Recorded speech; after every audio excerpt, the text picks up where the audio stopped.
Show. I'm your host, Esteban Klein. Today, joined by my lovely crew, the best in the game.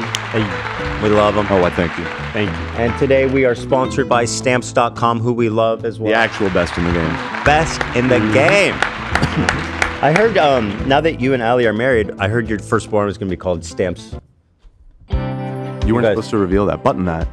Stamps, middle name, dot. The contract that I have .com? with them specifies that I don't talk about it until the birth. Stamps.com, sword love. Yeah. Yeah, well, I guess you heard it You'll here. be paid handsomely. Thanks a lot, Ethan. Sorry, man. I get so excited about these things, you know? Family's so important. Oh, yeah.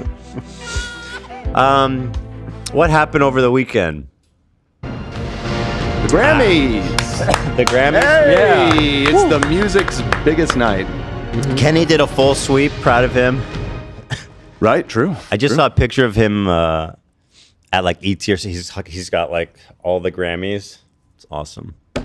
Drake is so fucking crying. Yeah, He I also won- saw the whole crowd singing the A minor. Bro, when he my walked- God.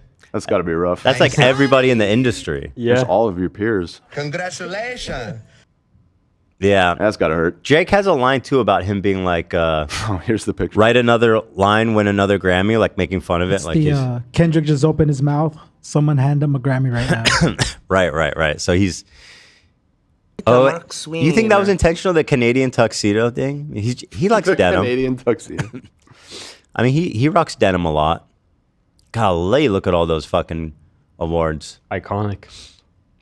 I think the Kendrick Lamar phenomenon is interesting in that it's so rare that the most celebrated, the most decorated artist is also the best artist.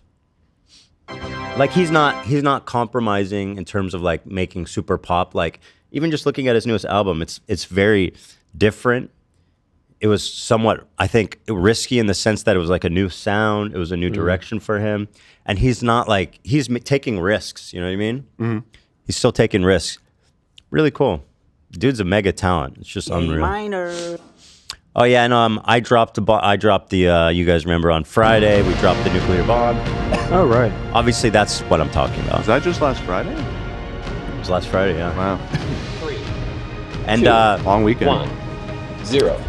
there was a lot of apprehension within our fan base, which I understand. They get nervous. They say, I think this is going to backfire for Ethan, which, again, fair enough. There's a lot of people that don't know about my history, where I cut my teeth on YouTube, was doing H3 production videos. Do you want some fucking tea? And that channel, it was a very fucking heavy hitter in its time. And it's been 5 years since I posted there. But, you know, this has been my passion project. You guys heard me talking about it. And I was feeling very confident. And I'm happy to say that I think it's been very well received. And the views have been fantastic. People in our community have been overwhelmingly supportive of it, and I'm very grateful to everybody who's been watching and sharing and enjoying. It has 2.1 million views right now, which is fantastic. That's great. I was scared the algorithm would like ruin it because it's like a super old inactive channel. But hey, here we are, 2 mil. It's crazy. Well, at first, it was doing really good already from the beginning, but Just watching my algorithm. if you looked at it compared to our old videos, it was Sure. underperforming, but it slowly started to Yep. pass a lot of the... My top 10 uploads list is funky because like some of that shit's like 3 years old. Yeah. Older than that, right? On the top, maybe, yeah. I just really haven't posted a lot. But there's been a lot of talk. I know I have enough for a part 2. And there's actually some stuff that I've been looking over and I was like, oh, fuck, how did I forget to include that? Actually, only one thing where I was like, fuck, I wish I remembered to include that. But I don't think I can do a part 2, guys. It was such a huge undertaking. I called in favors. I was like, hey, mom and dad, and can you guys want to like take the kids to the zoo this weekend so I can edit, you know, I shit thought like Gary that. edited some of the video. So my dad stepped up to the plate. I don't think of a lifetime. my life is just not compatible with that level. This was like a one-man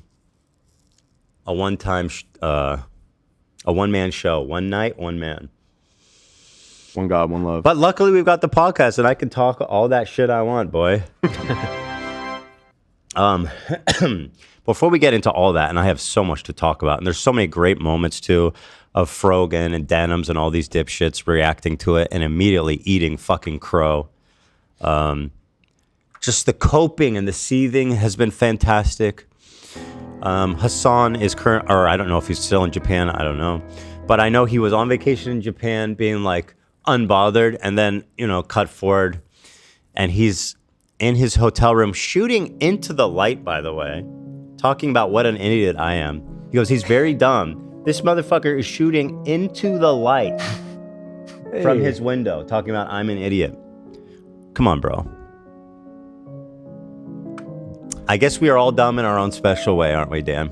Well, I mean, you shouldn't shoot into the light. You're right. But I am remembering the Ethan Klein videos from this past year that were like the surface of the sun on your face. That was a technical thing. I mean, I know my dream has always been to have a cool window behind me, like behind the camera, like looking out a big cityscape. You need to be prepared for that. Yeah, because the thing is, if he would have shot with the window facing him, it would have looked great. The light would have been awesome. Sure, But but the guy doesn't know a goddamn fucking thing about filming, recording, and making videos.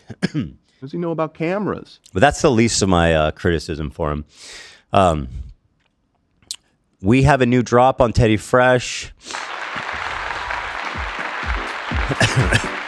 Teddy Fresh is getting tons of emails from the snarkers telling them, hey, I can't believe you work with Ethan.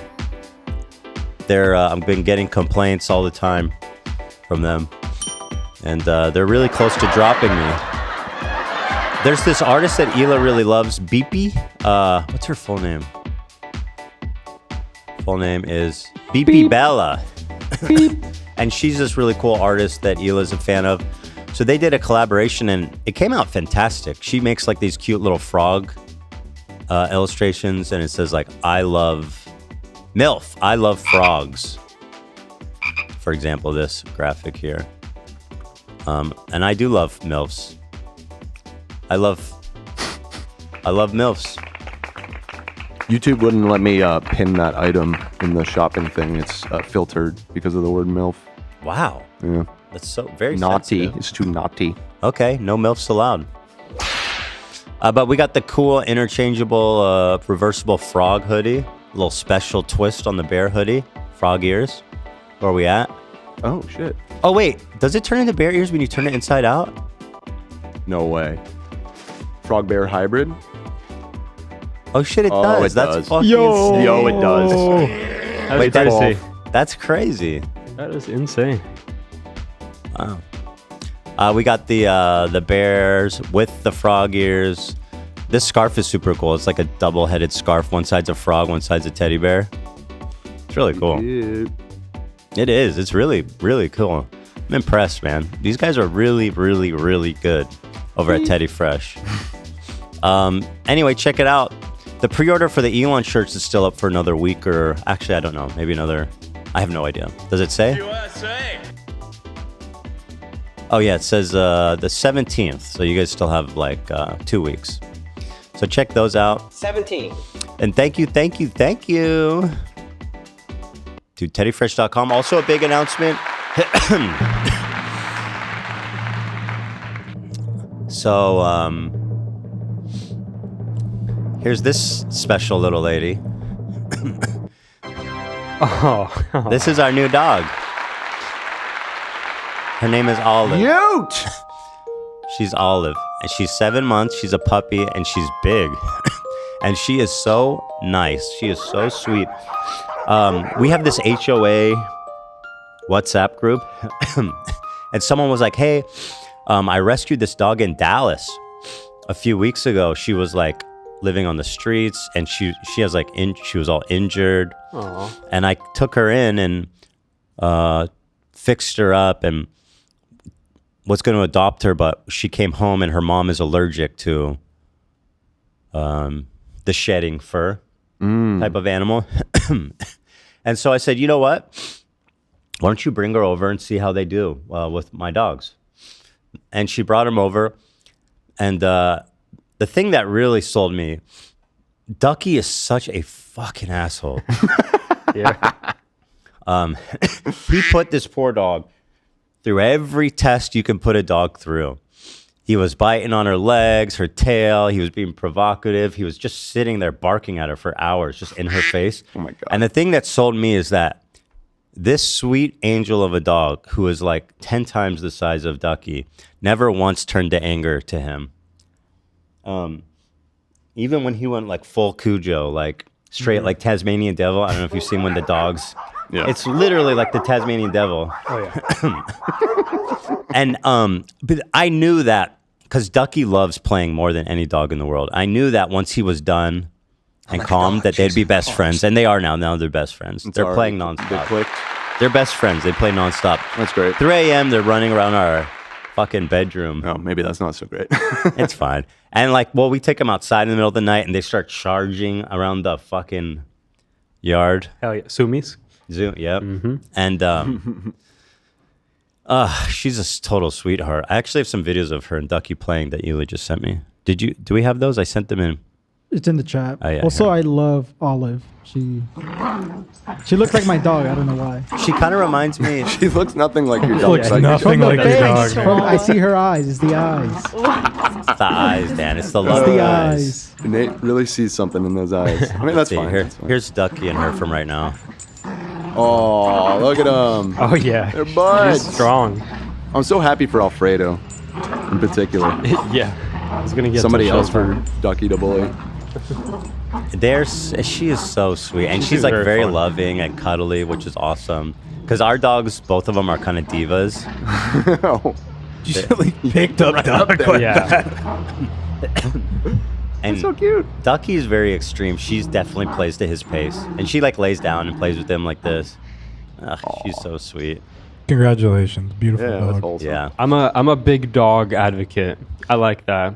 That she's like an actually big dog. Oh, you mean like physically big dog? Yeah, like a big dog.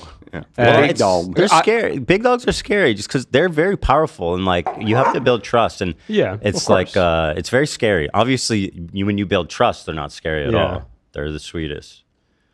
You guys taught me to like small dogs though. I do love your dogs. They're very yeah, good. yeah. Little guys. But the combo is fun. I Yeah. think Ducky is able to get out his full aggression. Yeah. Here, let's see. Here's another one. Them running. This is them all day. Ducky's using his size to his full advantage. He's weaving in and out. Yeah, he goes under the chairs and shit. Is Olive sleeping in your bed yet? Yeah, she is. Oh. And she's massive. Yeah, taking up more room. But she's the sweetest dog ever. She really is. So I'm very happy, and Hila's very happy. Hila was like, I don't know, what are you doing? You're insane. You want another dog? I was like, I don't know. Let's see. Never enough, man. It would be so good for Ducky. I've never had 3 dogs. That's pretty. We got a big family now. We got 3 rascals, 3 boys. Yeah. But now we have a girl. Hila's not the only girl Girl's now. got some backup, yeah. They might cancel each other out and end up being less work. Entertaining each other. Well, Ducky is a fucking entire full-time Yeah, job trying to yeah. keep his ass entertained. Because Exactly. like you guys have seen, he just stands here and barks at me. We know. I don't play with him. Oh yeah. Oh, we know. Yeah. So yeah, but she's actually she's 7 months old, but she's been really good. She had one tiny accident, but I caught her doing it, which was good because I could yell at her right on the spot, took her immediately outside. So she's only had one small accident, but she's been very, very good. Bad dog. And she is hungry too, which is good because my other 2 dogs are divas about everything, including food. They're very peckish.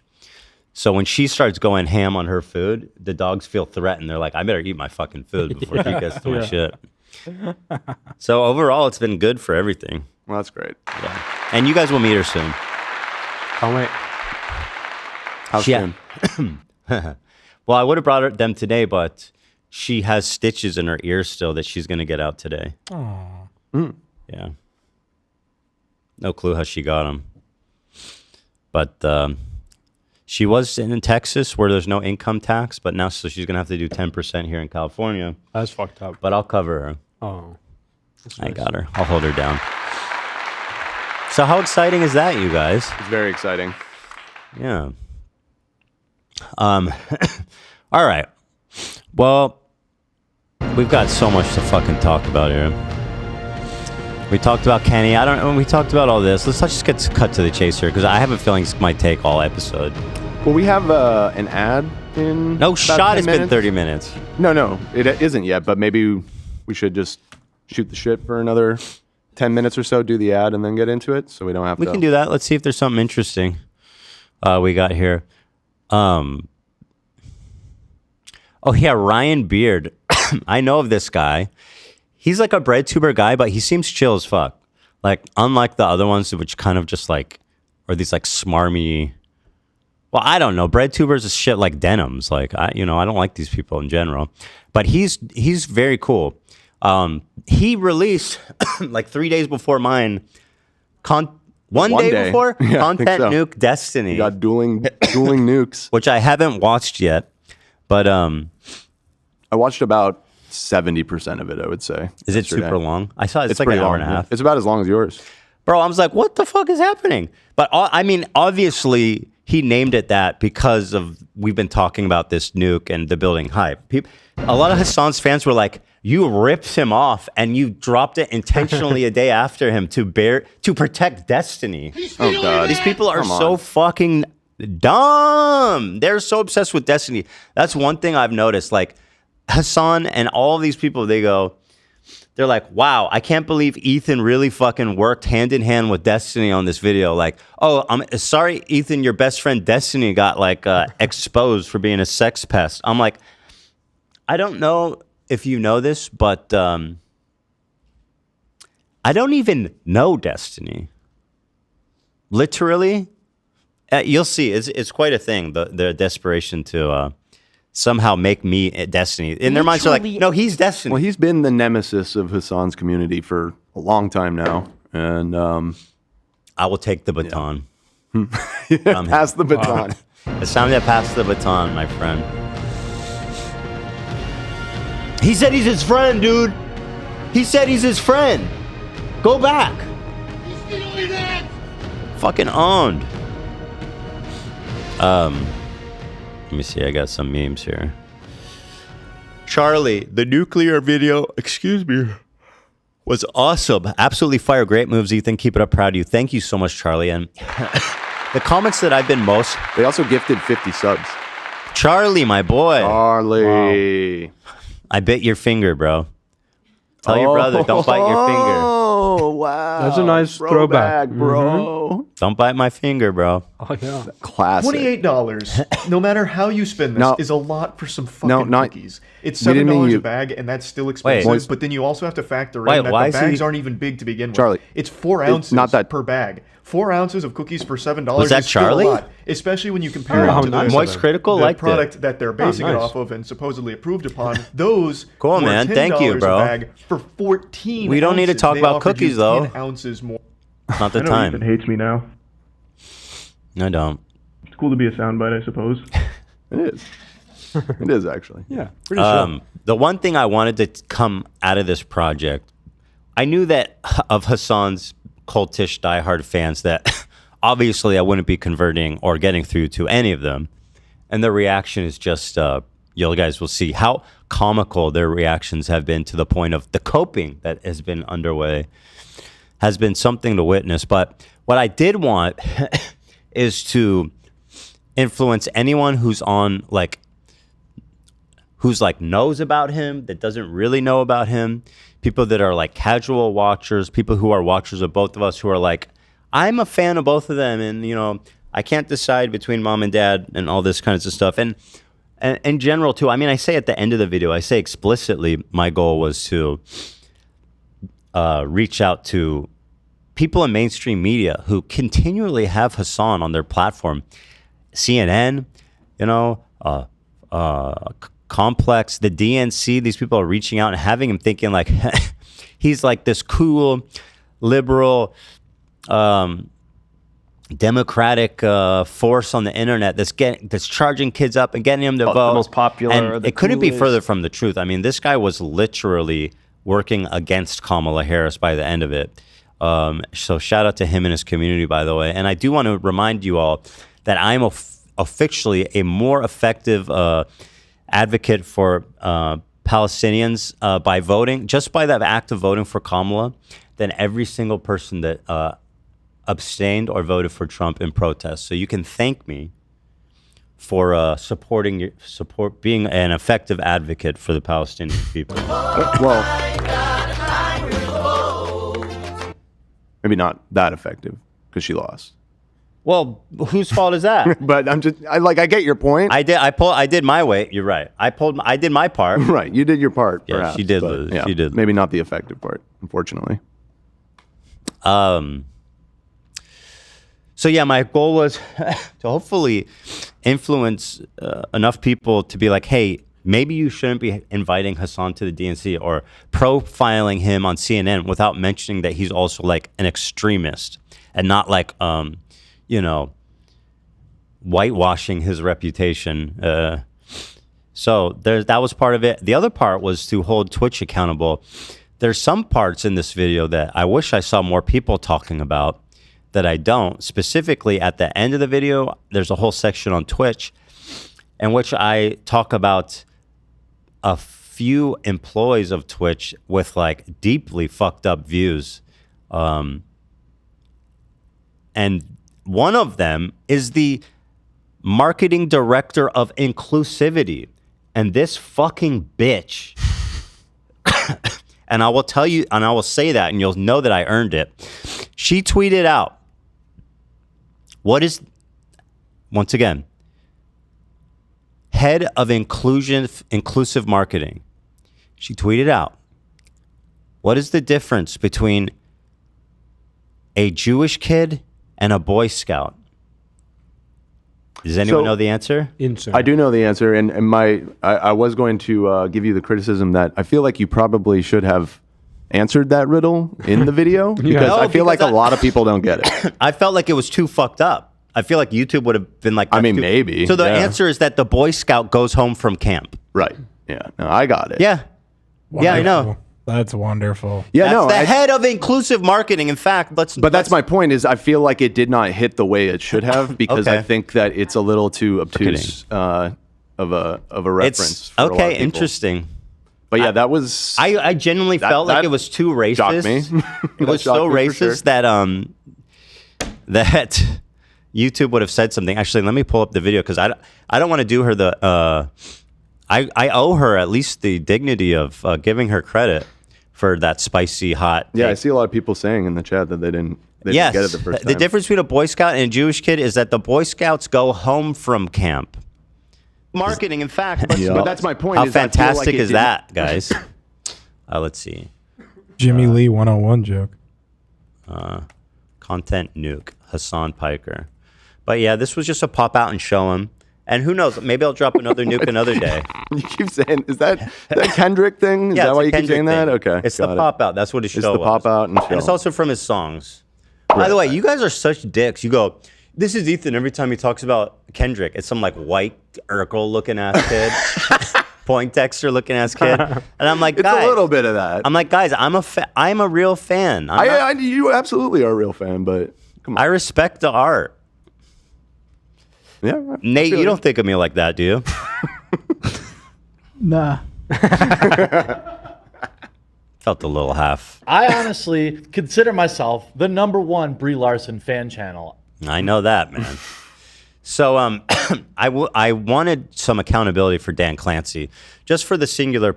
Honestly, I would watch this whole Twitch part with you guys because there's so much happening here that's interesting that I feel like isn't being talked about enough.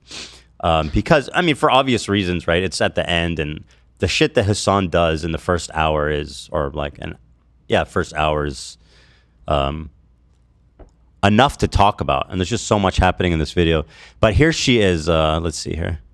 There's two wonderful people I'd like to give a shout has out to. completely flatlined. There was other employees that I found tons of horrible shit who are like in the inclusive marketing sphere and the diversity marketing, or like a lot of the people who were being like super racist and like partisan were all in the community and guidelines part. They're all involved in making the community and guidelines. A lot of them though were like fucked up, but I was like, I don't necessarily want to put them on blast. But these people actually are bad enough, and the irony of her being inclusive marketing. Well, and they're executive. You're telling. And yeah, both these people are executive. No, there was one other dude who I was looking at who's like a very high level executive who has like TikToks. And it's not even that I disagree with him, but the head of community guidelines needs to be partial. Impartial. Thank you. They need to be impartial. I take your meaning, but yeah. Well, no, she's partial. She hates Jews. Evidently. Right. Right. Exactly. But the other guy was doing like, he was doing TikToks saying like whatever. I don't want to get into it. It was very partisan stuff, and it was, I don't know. It's just the whole. You can tell the whole ecosystem there is so fucked and partisan and like far left, and it seems pretty obvious to me that they all circle jerk about fucking like how terrible Israelis are, and that bleeds so easily into hating Jews, as you'll see with and being anti-Zionist, how easily that bleeds into being anti-Semitic, as I kind of point out in this. Telling me that you guys didn't notice that. That's impossible. Then, at the same... Yeah, talking about the Israel ban, I mean, in the context of everything, it's super hard to look at that and be like, that was not an intentional, that wasn't, you know. Time, it was announced that Sneeko, Fresh and Fit, and the little Houthi twink terrorists were all unbanned, and they could stream again on Twitch. This is like the holy... This was funny. So guys, just to, you know, when Myron got unbanned, he immediately went on Twitch and started gloating, which I thought was funny. I had never seen this video. Yeah, we're back on Twitch. Welcome. I know we had gotten... I felt like going in and doing like a whole edit and story, but I was like, there was a lot I erased that just took way too far of an adventure off the path, because the videos are way too fucking long to be taken far aside, so I didn't want to go in too far. Banned or whatever, or we got suspended, but I went ahead and appealed it. Oh wow, this is huge. And we're back in the house, man. So for all the haters out there that were like, you know, oh yeah, they got banned on Twitch. Hey, be mad. Be mad, guys, because we are back in the house. They can't stop us. They did stop. He was banned like 10 minutes, I think, after that, or maybe like 30 minutes. Pretty funny. What an idiot. Yeah. What an idiot. Why is my shit like feels like choppy? I don't know why is that. Female vaginas are disgusting. Oh no, we lost the signs. Damn. It's okay, I know where it is. Another thing, I don't know if people knew that this is maybe I should have wrote it, but this is Oppenheimer. Yeah. He's doing his famous quote about when he first saw the nuclear bomb explode, how everyone reacted, and he thought of the Hindu god saying, "I am become death." I love this. Few people laughed. Few people cried. Most people were silent. I remembered the line from the Hindu scripture, the Bhagavad Gita. Vishnu takes on his multi-armed form and says, "Now I am become death, the destroyer of worlds." We think the Houthis... What a line. I was scheming on that because I was like, oh, that's so good. And I always love that. It's so chilling. And I don't know. Pretty chilling. Yeah. And so weirdly eloquent too. Like, bro, what? Now, were you saying people didn't know who that was? I think some people didn't, yeah. I think a lot of people probably. I didn't know. It's pretty obscure, I guess. wouldn't have known unless you guys told me. He had, there was a biopic about him. Yeah, last but year. That this was is like just- the biggest movie of the year. I feel like way It's more just- people know about him now. I watched that movie. Certainly after the movie, I think more people are familiar with him. But Well, would they recognize I watched the real the movie and Oppenheimer? I didn't know Yeah. it was him. Oh, Yeah. okay. Well, never mind. There you go. Bopping. He says that line in the movie though. I still haven't seen that movie. I heard it was really forced when he said the line. Why the hell is it choppy, Dan? Do you see this when I play? Can't actually see right now. Here, let me lower the video quality. Oh, it was at 144. What? That's why. No, now it works. No, that's great. 10p. Okay, well, anyway, display let's thank our station. sponsor and then we'll get into all that's really good. deeper. Yeah. We're at 30. So let's thank our wonderful sponsors over at Stamps.com. I love them, guys. If you are running a small business, if you are thinking about running a small business, or if you just mail a lot of stuff, you got pen pals around the world, do it with Stamps.com. Let me give you 2 good reasons why. First, you are going to save a ton of money. Let me tell you something, 88%, up to 88% off USPS and UPS rates. Holy shit. So, I mean, right Clearly off... you misspoke. No, I didn't. You can see it for yourself. It's right here. It says up to 88% in bold off USPS and UPS rates. How do they do that? Well, they work with over 1 million businesses, trusted and beloved by 1 million businesses, and they have extraordinary negotiating power with the post office, and they have unbelievable rates that they extend to their customers. So, like, if you're not using this service, you're already kind of playing yourself. But the main reason people use this, or at least in tandem, is the dang convenience of it, man. And that's what it's all about. Here's how it works. You sign up at Stamps.com, use the code H3. They send you a free digital scale. You weigh your packages, your envelope, your letters on this digital scale. You print the exact postage you need. While you're on your computer, you can choose between the different carriers. You can see the insurance amount, the speed, the price. You can pick the perfect one for your needs. Put it on your package or parcel and schedule a pickup. They will come to your door and take it from you. Wow. You can put it in your post box. You can put it in your drop box. You can put it at your doorstep. You could drop it off at the mailbox if you want to go wave at the peasants in line. If you want to spit on the ground. Obviously not. Maybe not that. Yeah. Don't. It's a little over the top. That's just how much I love stamps. It's more of a testament to how much I love stamps. Right. But you can have all that, guys, and listen to this special offer. Once again, go to Stamps.com, use the code H3, and you're going to get a 4-week trial plus free postage, which I want to remind you guys is basically free money. Literally free money. And a free digital scale. And there's no long-term commitments or contracts. Dang. Just go to Stamps.com, use the code H3. Thank you to our wonderful sponsors over at Stamps.com. Love you guys. Thank you. Hey, yeah. Hey, come on, let's go. What do you think of this? Is that a Chinese egg? Or no, it's an olive, bro.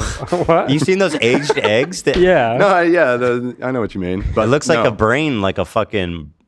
That's me Like and an my egg? girl Olive.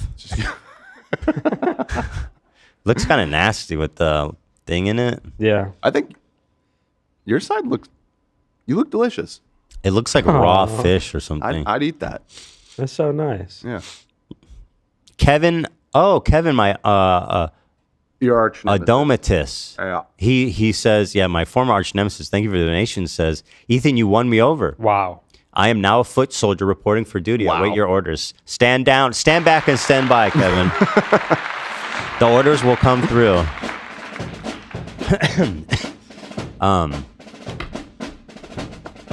Stand down, Kevin, but stand by. Yeah, the reactions were great. I want to...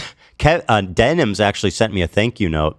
She had Over Really? 40,000 live viewers when the video went live. And Hasan, who refused to watch the video, obviously, because why would he?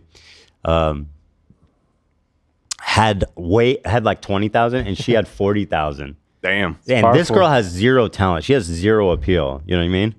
So, she sent me flowers. She sent me a box of chocolates, actually. Did she really? That's nice. That was kind. Yeah, she was very grateful about me creating this video that she could steal and repurpose for her own goods. So I accept your chocolates, though. And thank you, girl. By the way, now that Hasan's boat's kind of sinking, Denims, if you want to be my waiting room channel, we can talk. Interesting. You can go live an hour before we go live. She probably won't go for that. Why not? I don't want to speak for her. I mean, she's just a clout hungry. She's just a clout chaser. I mean, if Hasan goes down, she's going to need a new fucking person whose coattails to ride. They only care about the clout. Yeah. Rich knows. All right, let's go down the list here. This was basically, thank you, Dan. This is my most... I was bolding this because this is... As you guys know, as I like to do, I'm frequently... Well, Instagram stories is my only social media now, which I like it personally. People go, he's crashing out. He's crashing out, you guys. Did you guys see he posted an Instagram story when it was... He wasn't spending the 30 seconds with his kids, you guys. Here's my message to Hasan. And anyone else, frankly. They didn't get the message yet.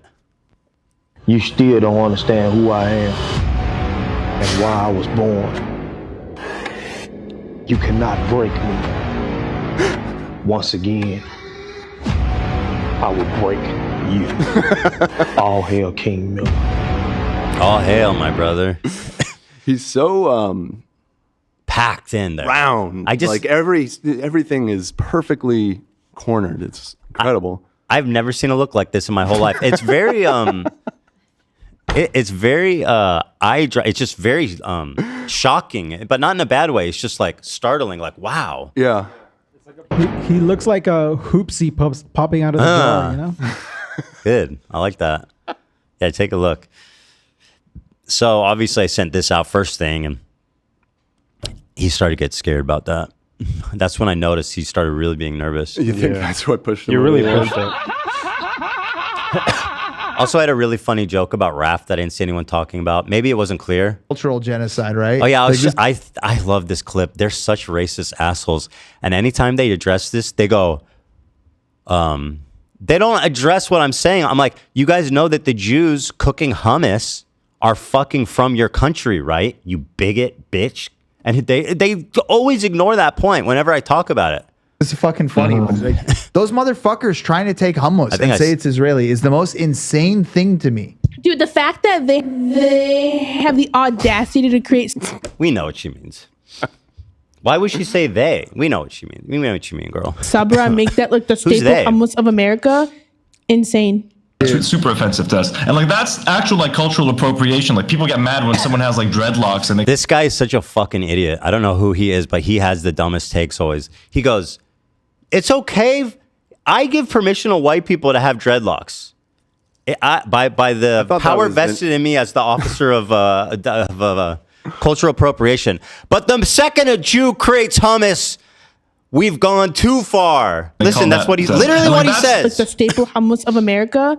Insane. It's super offensive to us, and like that's actual like cultural appropriation. Like people get mad when someone has like dreadlocks and they call that culture. I'm like, come on, it's just like a hairdo. Like it's okay. People like white people are allowed to have dreadlocks if they want dreadlocks. But look, believe what you want about cultural appropriation, but like you're not the fucking guy to decide that. Especially when you go on to cry about hummus being made by people from your fucking country, you bigot. Like actually trying to claim our food, our desserts.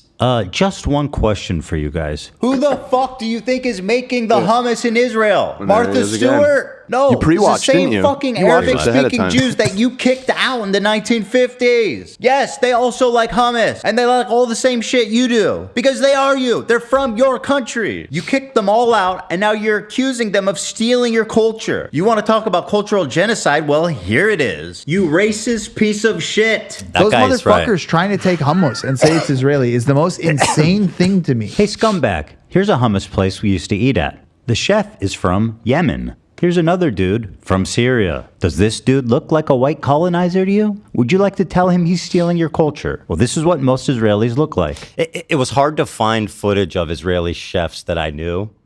But if you go to a hummus place. How did you even have... So, wait, the first one was a place that you... Yeah, frequented? it's a famous okay. hummus spot. Got it. I mean, there's a ton of hummus spots. It's just like all these other fucking the Arab countries. Like, people love hummus. And they say, oh, it's shit. No, it's not. It's fucking delicious. Okay, I've had Lebanese hummus. Because there's Lebanese fucking Jews and people that live in Israel. And they have their... Like, you can taste the different regional hummuses and how they are. Like, I've noticed that in the Lebanese put, like, for my taste, too much lemon juice. Like, they like it more sour. Oh, I like it that way. So I don't like that. I usually add some.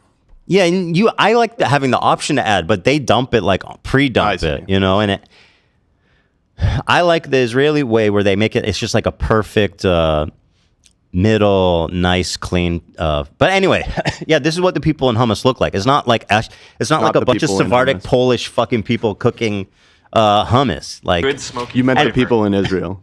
And you said the people in hummus. People in hummus. Yeah. That's funny. The hummus. Thank you for interpreting my... I speak Ethan at this point. I feel like this point is so important because people like Frogan and her co-host here, it's become like this bigotry of painting Jewish people from the Middle East, which is the majority of people in Israel, as white colonizers, as invaders in their own fucking land. They're denying Jewish heritage, Jewish culture. You know, 1 million Jews were forcibly removed from the Arab countries. And by the way, for all the people upset about the Nakba, I don't hear any of them advocating for the Jews who are fucking forced out of Syria, Yemen, all the surrounding countries. I mean, I showed at one point all of them. Nobody's advocating for them to go get their fucking land and property back. Well, the counterpoint that I often see is that happened because the Nakba happened. But that is, they're admitting and accepting and rationalizing straight up fucking racist bigotry. The Jews in the Arab countries, after the war in 1948, okay, the Israelis established Israel, there was a war, et cetera, et cetera.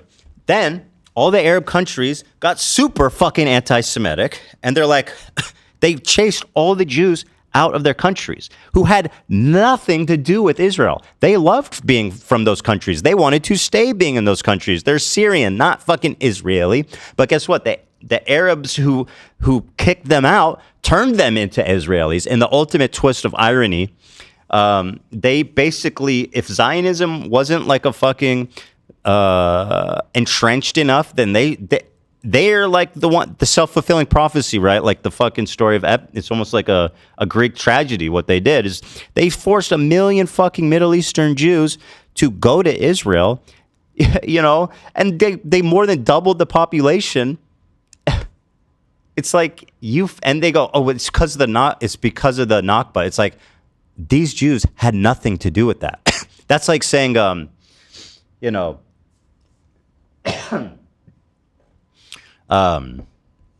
Be very careful with this analogy.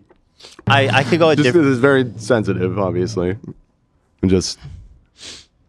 Well, it's like, we're waiting. You know, you can use your imagination. It's like a country over here does something terrible, right? And then you're like, well, all of these people over here who don't know anything or care about them, well, fuck that. They're actually the bad guy. Like, and they're like, no, that makes sense. They're like, it's their fault. It's the Zionist fault that they're being fucking pogromed out of their home that they've lived in for thousands of years. It's the fucking Jews' fault. Okay, bigot. Who the fuck's running that? I feel for my one homie in, what was it, Afghanistan? My boy, so I knew at the time that he was like Obi-Wan Kenobi. He actually got chased out. He's gone. No shit. Yeah, there's an article about it. Just recently? It was a few years ago. Oh. He was being threatened to be kidnapped or murdered, so he bailed. Wow. But I knew that at the time, but I was like, I felt like the one Jew thing was funny, so I just kind of interesting. I don't want to ruin the enjoyment of the one Jew thing. But yeah, no, there's no Jews left in Afghanistan. Actually, 0. They have done the final solution over there, and they have achieved what Hitler only fucking dreamed of being possible, removing every single Jew from their country. And by the way, thank you. And good work to all the people who made that happen. You know, if it wasn't for the Zionists, we would never have to have fucking kicked out, murdered, stolen the property of all of the Jews in our country. So I want to, you know, goddamn Zionists. Whenever do we excuse that level of fucking violent racism? Because, well, it's their fault. It's the Jews' fault. Really? Yeah, so, I mean, this is a point I see a lot where it's like denying Jewish heritage in the Middle East. These people are from the Middle East. They've lived there for thousands of fucking years. And, you know, it's just really fucked up to the bigotry that I see. And it's passed off. It's almost passed off not even as like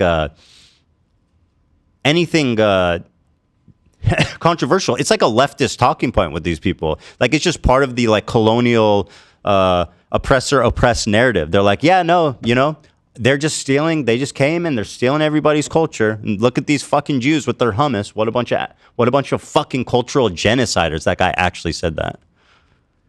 Dude, the fact that they have the audacity to create subreddits. This is casual bigotry being passed around like a leftist talking point. It's exactly what people are saying, that anti-Semitism is coming mostly from... That's literally what I said. You pre-watched the left. This. And yes, I know this dipshit. Oh, yeah, this is the joke I wanted you guys to say, because this guy's a fucking douchebag. And everyone, he's like, people go, did you really call him a token Jew? I can't believe you said that. It's like, yeah, he is a fucking token Jew. He's sitting there with a bunch of friends joking about how fucking Jews in the Middle East are stealing hummus as a cultural heritage. Yeah, you're a token, bitch. And yes, I know this dipshit is also Jewish. Incredible. He picked up so many tokens, he actually became one. And by the way, I thought that was pretty you were funny. proud of that line, weren't you? I didn't get any kudos for that. I thought it was funny. It's a good joke. What can I say? Thank you.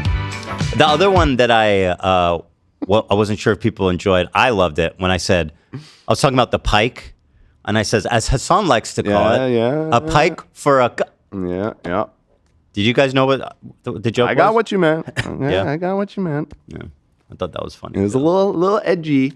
Your absolute favorite didn't make the cut, and I am very glad about that. Well, we can talk about the delays and stuff because again, the conspiracy theorists, they were like, what were they saying that I was? They think you delayed it to remove your, I guess, manifesto about how great Destiny is or something. Right. There was a huge 30-minute section of me and Destiny that I had to emergency cut out. Yeah. It's so fun that they are.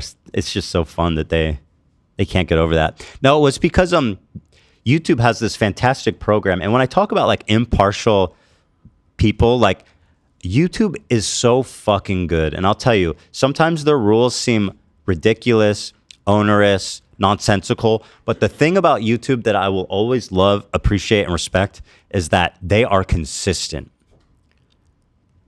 Yep. They do not fucking take a side. They're not judge. And that's not something that Twitch can say.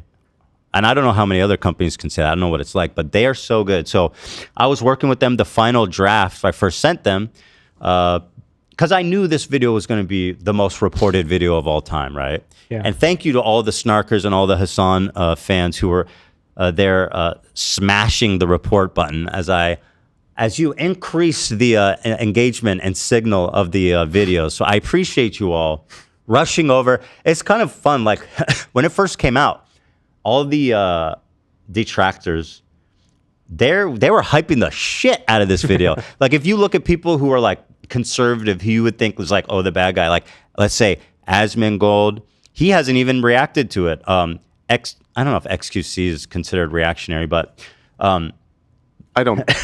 No, he's not. He's actually not. XQC is above all of this. Actually, I've seen. I'm going to say he's on his own plane. I've seen XQC with some really good takes. Other than the gambling thing, I think he's pretty level-headed. He's got good takes. I have a few clips of XQC in the doc, and I'm very excited because I got to warn you, Ethan. He fucking owned you. He fucking owned you. Oh yeah. I know what it is. Is that anything wrong with streamers writing their credibility? I actually watched a fair bit of his reaction, and I'll say, like, I thought he did he had a lot of like good commentary to the point where I wasn't like, oh, he didn't just steal my video. Mm-hmm. You know what I mean? Okay. Well, that's good. I think. I mean, I didn't do a full analysis of it, but sure. I was like, okay, good for you. Yeah, but like Asmongold and what's this other conservative guy that they hate? The dude who his dad is a veteran. He was involved with like the Frogan veteran thing. He's got a super deep voice. Pirate Software. He does. I think he did. Markiplier. One more clue. I don't know who you're. Come on, you know who it is. One more clue. I might have he's the one who popularized, I think, the Frogan Jabba the Hutt edit. Oh, yeah, OTK guy. See that got you. Yeah. He's got a super deep fucking voice. Oh no, he's not on the OTK. Did they kick him off? Yeah. He had a He's the bald guy. He got busted for some weird. Yeah, he's not a great guy, I don't think. Tectone. Tectone. Yeah. Boom. So anyway, the chat had it. Tectone and Asmongold, these people who you would be like, oh, ideologically, they're invested in taking out Hasan and owning the leftists. None of them were fucking talking about it. It was all these dipshits who are hyping the shit out of it. You should have seen their Twitch titles like, Ethan Klein nuke has dropped. All capitals.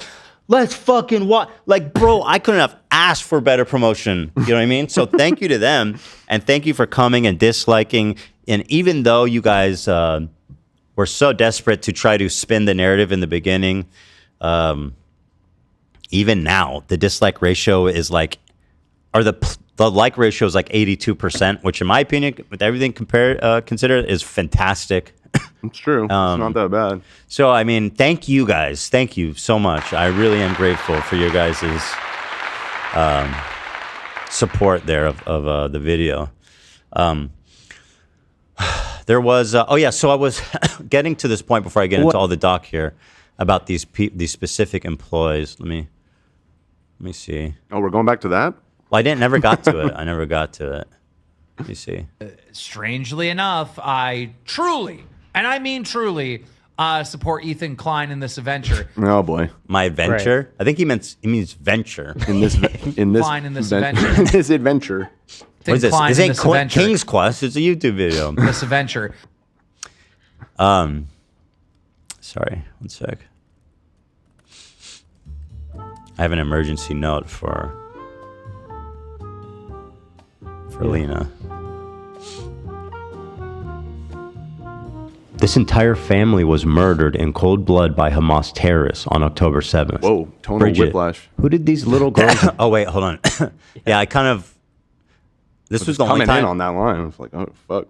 It is fucked up. And this is the only time in the video I got serious like this because it really fucking sucks, man. It's so fucked up that people are like this. Only mere days after October 7th happened. She was her job at... That's right. Her job.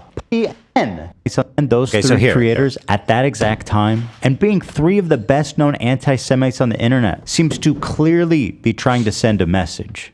And then it was discovered that Twitch's head of policy and community guidelines was previously fired from her job publicly by the British government. Why? She does not like the Jews. That's right. Their head of trust and safety was previously suspended from her job at Ofcom for being too anti-Zionist. Do you like this? Well, let me finish it. Guess where her very next job was at? That's right. Twitch TV. Apparently she was posting pro-Hamas tweets only mere days after October 7th happened. That's so interesting. It sounds just like someone else we know. It's almost like supporting terrorists is institutional. Hell, it might even be a prerequisite. Take a look at this tweet from Twitch's... So, this girl, she was fired in disgrace. So there's like hearings. It was like an international scandal. You saw how many news articles about it? Like it was a story that she was fired, and she worked specifically. Again, you can hold these opinions. She worked for Ofcom, which is by its very directive meant to be partial, not taking political stances, right? So it wasn't just that she was tweeting shit about like pro-Hamas shit right after October 7th. It was the fact that she's being impartial in a job that requires partiality. And then where's her very next fucking job? The other way around. Strike that and reverse it. It's rewind time. Let's rewind that. But then where was her next job? Her job was next to be impartial at a job that requires partiality. Impartiality. Right, exactly. Like, how fucked up is that? That's so bizarre. I think it is if you flip it and reverse it. Yeah. How does this come about? It seems like how do you accidentally hire someone that horrible? They don't accidentally hire someone. Right. You can see, and so here's the fucking head of inclusive marketing. So this one's even worse. Institutional. Hell, it might even be a prerequisite. So yeah, anyway, this girl's name is suspended. What's her fucking name? I don't. The Jews. That's right. Their head of trust and safety. Oh yeah, her name is Fadzai. Fuck. It's just Fadzai Madzingria. Yeah. Previously suspended from her job at Ofcom for being too anti-Zionist. And what is Ofcom? And guess it's some kind like of a British thing. It's some kind of a communication Office of Communications. Oh, Ofcom. Okay, she works for the fucking government. You know, regulating. Right. It's crazy. Off. Where her very next job was at. That's right. Twitch TV. Apparently she was posting pro-Hamas tweets only mere days after October 7th happened. That's so interesting.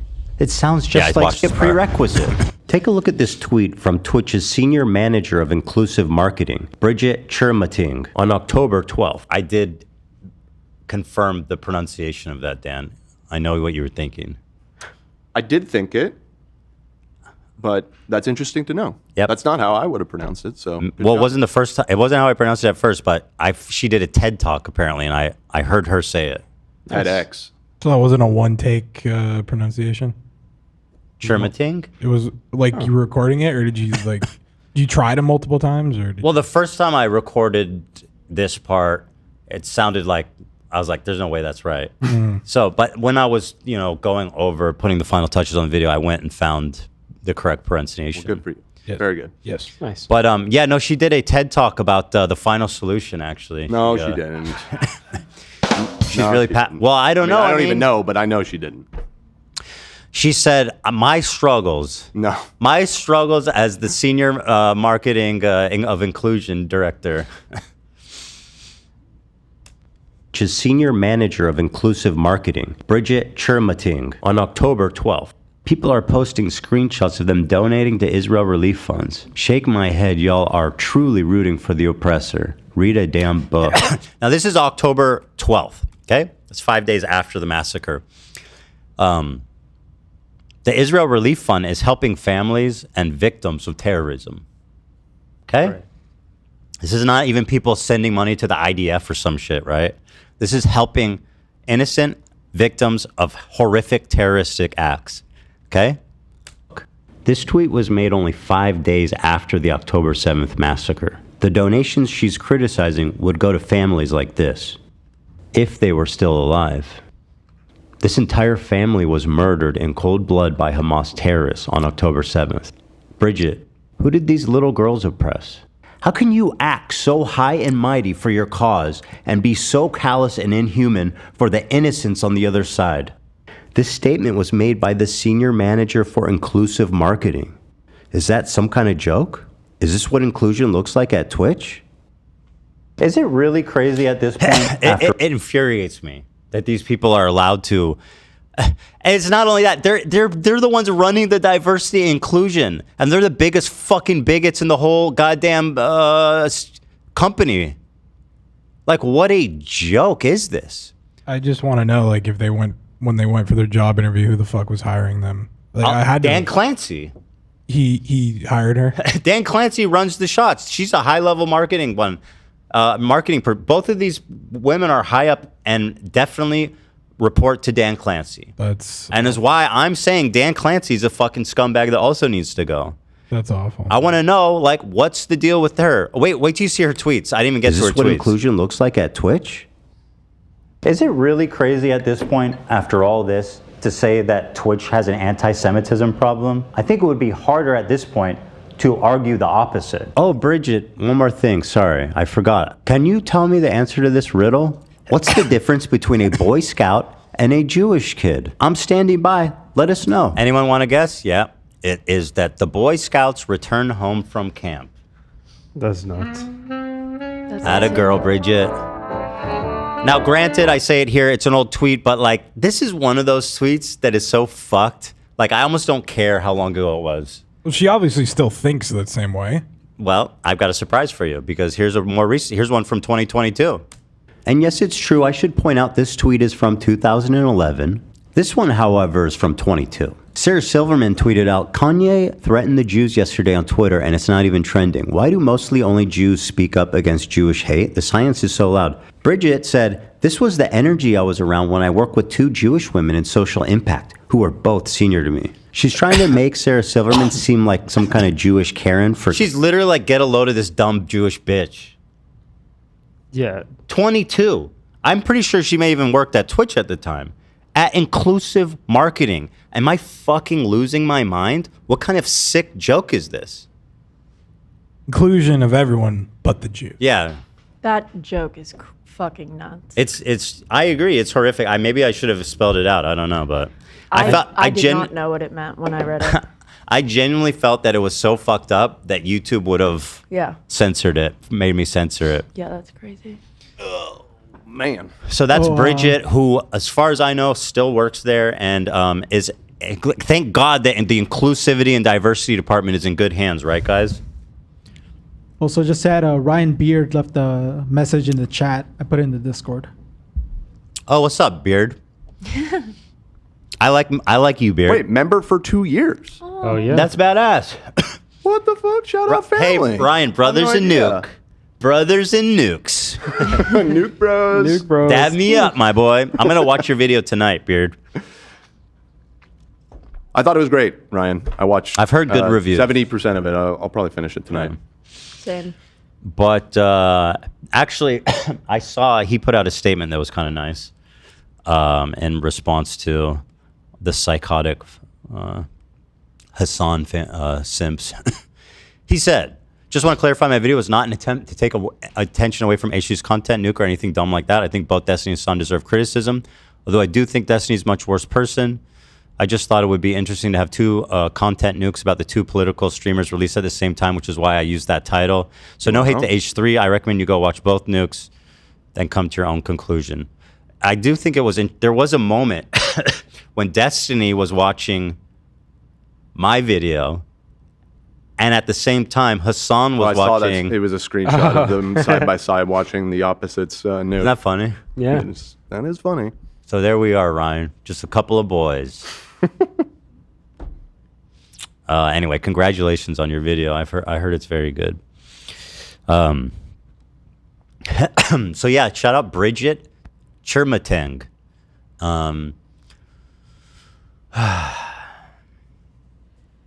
It's fucking disgusting. Gross. And was anything gonna happen? I don't know. Something should happen, right?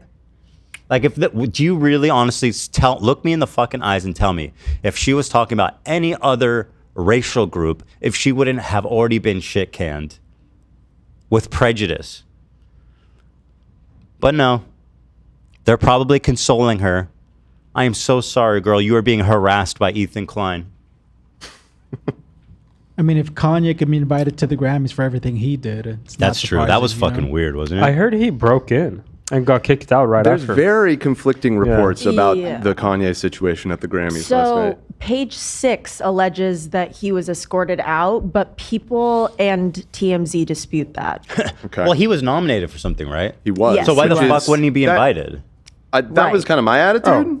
Yeah. Yeah. Which also, why was he nominated? I agree. It's disgusting. I agree. Like maybe if with who he is and who he's revealed himself to be, if he had put out an unbelievably good record last year, maybe, the separate art from the artist or whatever.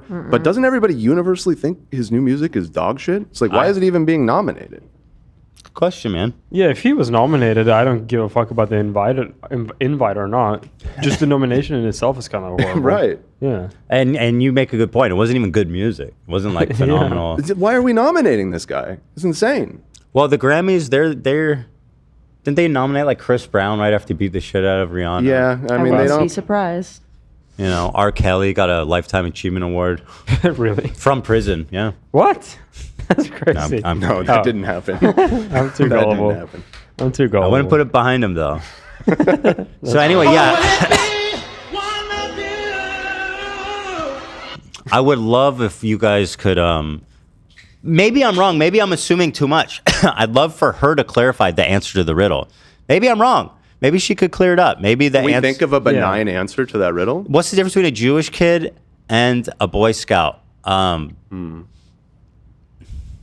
There's got to be a benign punchline that is what she meant, which was like Boy Scouts. You could ask ChatGPT. Be prepared. Oh, I mean, man, rabbis probably do molest kids. Maybe like at least like a moil thing, like getting a knife from a Cub Scout or something like that. The Boy Scouts aren't afraid of moils. I don't know. Yeah, maybe I'm just trying it. That's still kind of weird. That's not even benign. That's just odd. Yeah. The Boy Scout only uses the knife on soap, not on foreskin. The Boy Scouts don't get together and play dreidel with their gold coins. My Boy Scout troop did because there was a lot of Jewish kids in it. Yeah. Well, I Bridget does not approve. I remember doing dreidel at a Boy Scout meeting once. Shame on you, Bridget says. How dare you combine these two categories? I think it would be harder at this point to argue the opposite. Oh, Bridget, one more thing. Sorry, I forgot. Can you tell me the answer to this riddle? By the way, if you're wondering who this is, I don't know. It's like an old dead account. Yeah, let us know. Somebody said the Jewish kid leaves with his virginity. Ooh. Pretty good. That's not benign, but it's good. But that's what I was saying. I was kind of going that direction. I was like, I'm pretty sure rabbis I think it's probably anyone in that position. I don't know, though. I mean, maybe I'm wrong. I haven't heard about molesting rabbis, but I'm sure they're out there. I am pretty sure that they're out there, yeah. Although I don't think it was to the level like the Catholics, how they were like basically like playing musical chairs with them. You hear there was another huge scandal about that in France just recently? No, I didn't. Like from recent or uncovered? It was uncovered. Yeah. A very beloved public figure. Yeah. They're still protecting these fucking guys. Yeah. These people should be. He had like a huge charitable organization in France, and they changed their name and like have denounced him essentially. Yeah. See if I can find. So fucking crazy. There's no surprise that you end up with these extraordinarily uneven enforcements of the rules. Take, for example, this clip of the streamer Destiny. He was permanently banned. I thought this part was pretty poignant, too. For what he said here. That community is never worth engaging with. There's just no point in doing it.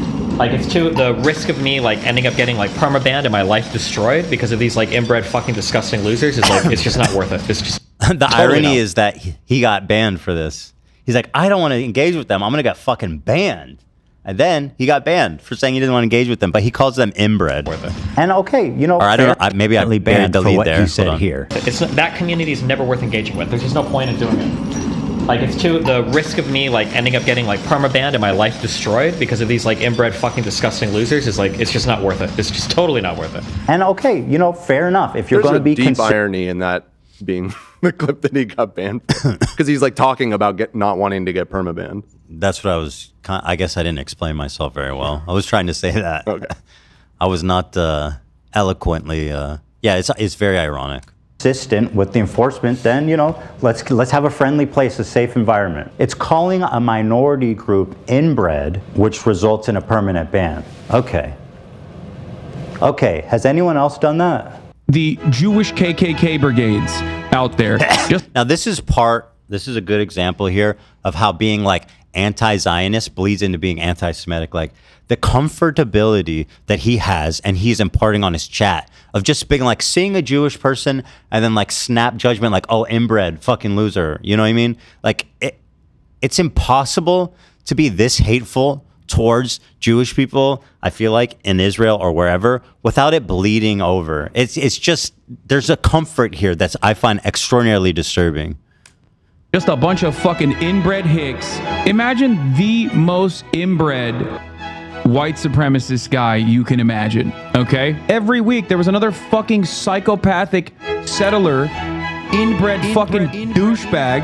Oh, these inbred fucking douchebags in the background. Like these are just dudes standing back there. A nation entirely comprised of messy. And this is an ongoing like joke with this community. These are just fucking benign dudes. Just I don't know what the fuck they're doing. It looks like they're doing charity or something. It looks like they've got water or boxes or something, like they're helping. And he's going, "Oh, look at these inbred fucks." It's like, bro, who are you? Who are you? Like, how dare you? I would need to see the video. Not that it's good that he's saying that, but I don't know. Because you're right. That looks very benign. Yeah, you're right. It could be. There could be more context. You're right. You know, it could be. It could be for sure. In this specific case, off in that moment. But there's so many of them. Your point is taken. Dude. A nation entirely comprised of messianic, inbred, ultra-orthodox psychopaths. He just said Israel, okay, an entire country of people, is run by messianic, inbred psychopaths. These inbred don't understand. Educated, inbred, fundamentalist hicks. Calling us in the middle of campus, calling us inbred, that we have no culture. One of them grabbed my friend's Israeli flag the middle of campus, carried it to a mob. By the way, the guy next to him is Jewish, if you're wondering why he looks so fucking uncomfortable. I was thinking of doing a whole thing pointing that out, but I didn't go there. But yeah, he's a Jewish creator. If you watch the whole clip, he doesn't even crack a smile as Hasan sits there giggling to himself about how Jews are inbred. We're communicating with the angry mobs outside of campus. Untrained, inbred asses shipped like that into transition, southern Dan? Lebanon, telling us that we are all inbred and that we have no... Oh, you missed it? Let me go back. Oh, yeah, we got to see that. I was doing some high level shit here, Dan. I had to do a tutorial for this part. Flag in the middle of campus, carried it to a mob by the gate that were communicating with the angry mobs outside of campus. Untrained, inbred asses shipped into southern Lebanon, telling us that we are all inbred and that we have no culture. Oh, again. I believe it was a some kind of block swipe. Yeah, block. Yeah. Very good. Thank you. Yes. That's some high level stuff. Yeah. Mm-hmm. I'm telling you, you can work. You can do a lot with very little. Yeah, and you cropped his face yeah, like that. Very nice, Nate. Like sometimes when I don't use plugins. I know a lot of people who edit use plugins, and I have used them before, and the stuff they can do is amazing. When you're working with like the base level Premiere, you'd be surprised how fucking limited you are in your tools. But you can do a lot with that. Yeah, you got to get creative. And I feel like that's my style, is like bullshitting my way. Yeah, you can tell in your old videos. You kind of just vibe with it. Yeah. I mean, that's why they're good. Very much like content or function over form. Yeah. Right. Thank you. You want to see clips? Inbred, inbred, inbred, inbred, inbred, inbred, inbred, inbred, inbred, inbred, inbred, inbred, inbred, inbred, inbred, inbred, inbred, inbred, inbred. Happy birthday from Twitch, Hasan. The clips are, and that's not necessarily the algorithm.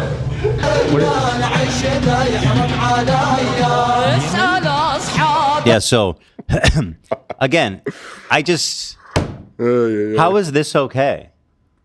He has never been punished for this or any of this terrorist shit. Never. In fact, they really seem to be protecting him to the point at the detriment of the entire platform. Yeah. So then the other, so make a long story into a point. Actually, no, fuck. I want to play this part too. I felt this. You're taking views away from the actual video now. I know, I'm freebooting my own video. Yeah. I feel the ending here had a lot of really poignant parts. So I don't know if I want to emphasize them because I don't see a lot of people talking about these parts.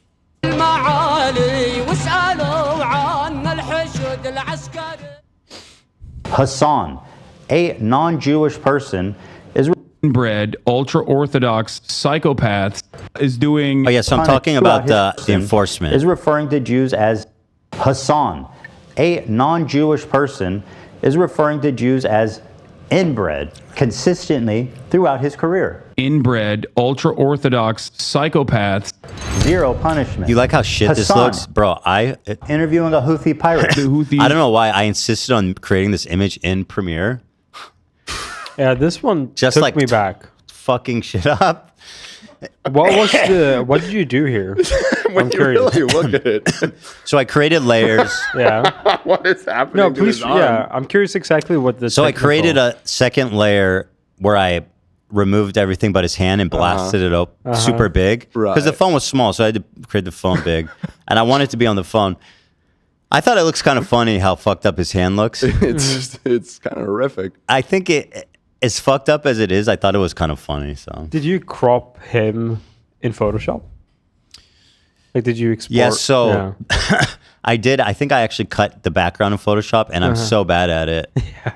You know, there's a button in Photoshop now that just removes the background with one click. I try that, but then it doesn't turn. It doesn't do the PNG. I fucking hate Photoshop. I hate it with all my being. It's such an annoying program.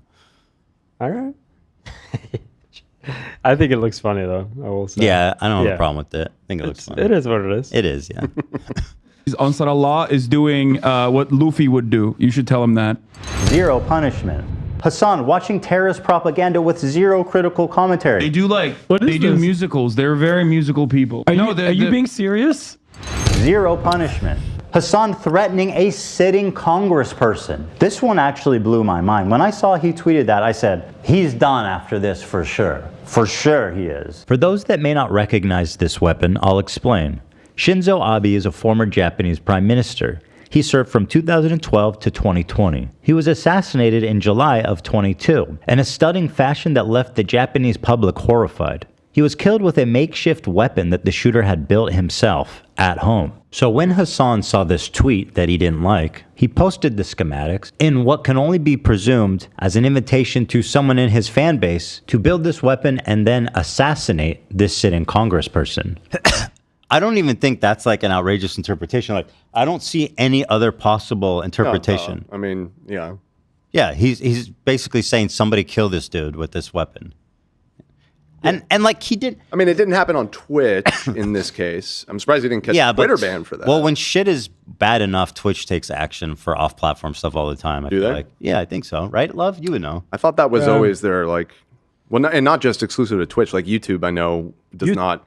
Like, if it didn't happen on YouTube, it's not our problem. Is like I actually think YouTube does it more than Twitch. YouTube does sometimes for off-platform. They have like a make really deep TOS for off-platform violations. Yeah, I don't know about Twitch. Or like, how do you do this and then get invited on CNN or the DNC? Like, the fact that he is not treated like any fucking radical, violent extremist is insane.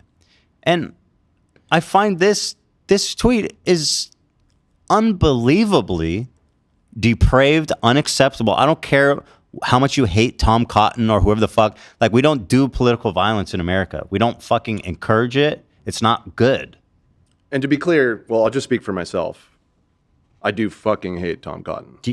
And hey, God bless. I don't know anything, so I'm not. I would assume he's probably a giant I probably douchebag. wouldn't tweet death threats at him. No, that's probably just not a wise thing to do. It's worse than a death. Well, it is kind of worse than a death threat because he's like, here's how to do it.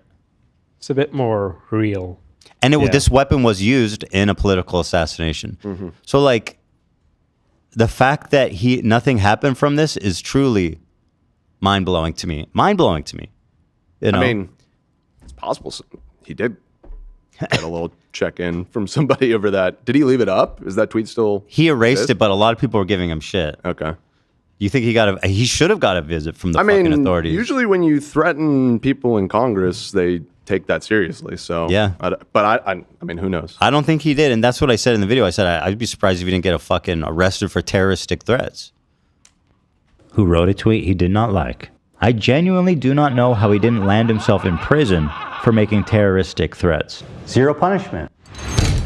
Let the streets soak in their fucking red capitalist bloods. And this isn't just a Hasan problem. It underscores a disturbing trend among leftists on Twitch. The problem is, if you can believe it, these people are frequently making death threats and facing zero consequence. I know it sounds far-fetched, but I assure you it's very real. Listen, I'll up the number, okay? 30K to anyone who'll make this dipshit disappear. Bro, that Destiny guy needs to get shot in the head. Not gonna fucking lie. It would just be so easy to it would solve all of our problems. Like, we would have socialism now at this point, right? We would have socialism at this point if someone just went out of their way and I remember when this happened, people were like, dude, that's insane. Like, he has to get in trouble. Yeah. Nothing happened to him. Nothing happened to him. And he's like, bro, I bleeped it. You can't even tell what I was saying. I was saying nonsense. And it's like, you can literally hear what he's saying with your eyes. At this point, right? We would have socialism at this point if someone just went out of their way and it would be right. Like, that's absolutely what he's saying. Yeah. So easy. Thing that happens, I mean, like, holy shit, guys. If you live in Florida, I have an opportunity for you. If you want to earn $100,000, let me know. Actually, one day I'm going to do a video on this guy. He is the most pathetic dipshit on all of Twitch. And just to show you how easy this grift is, this guy is like relatively successful. And he is like not talented. He is vile. And he is cringe as fuck. Like, this guy has the best cringe compilation of anyone ever. Yeah. It's rough, dude.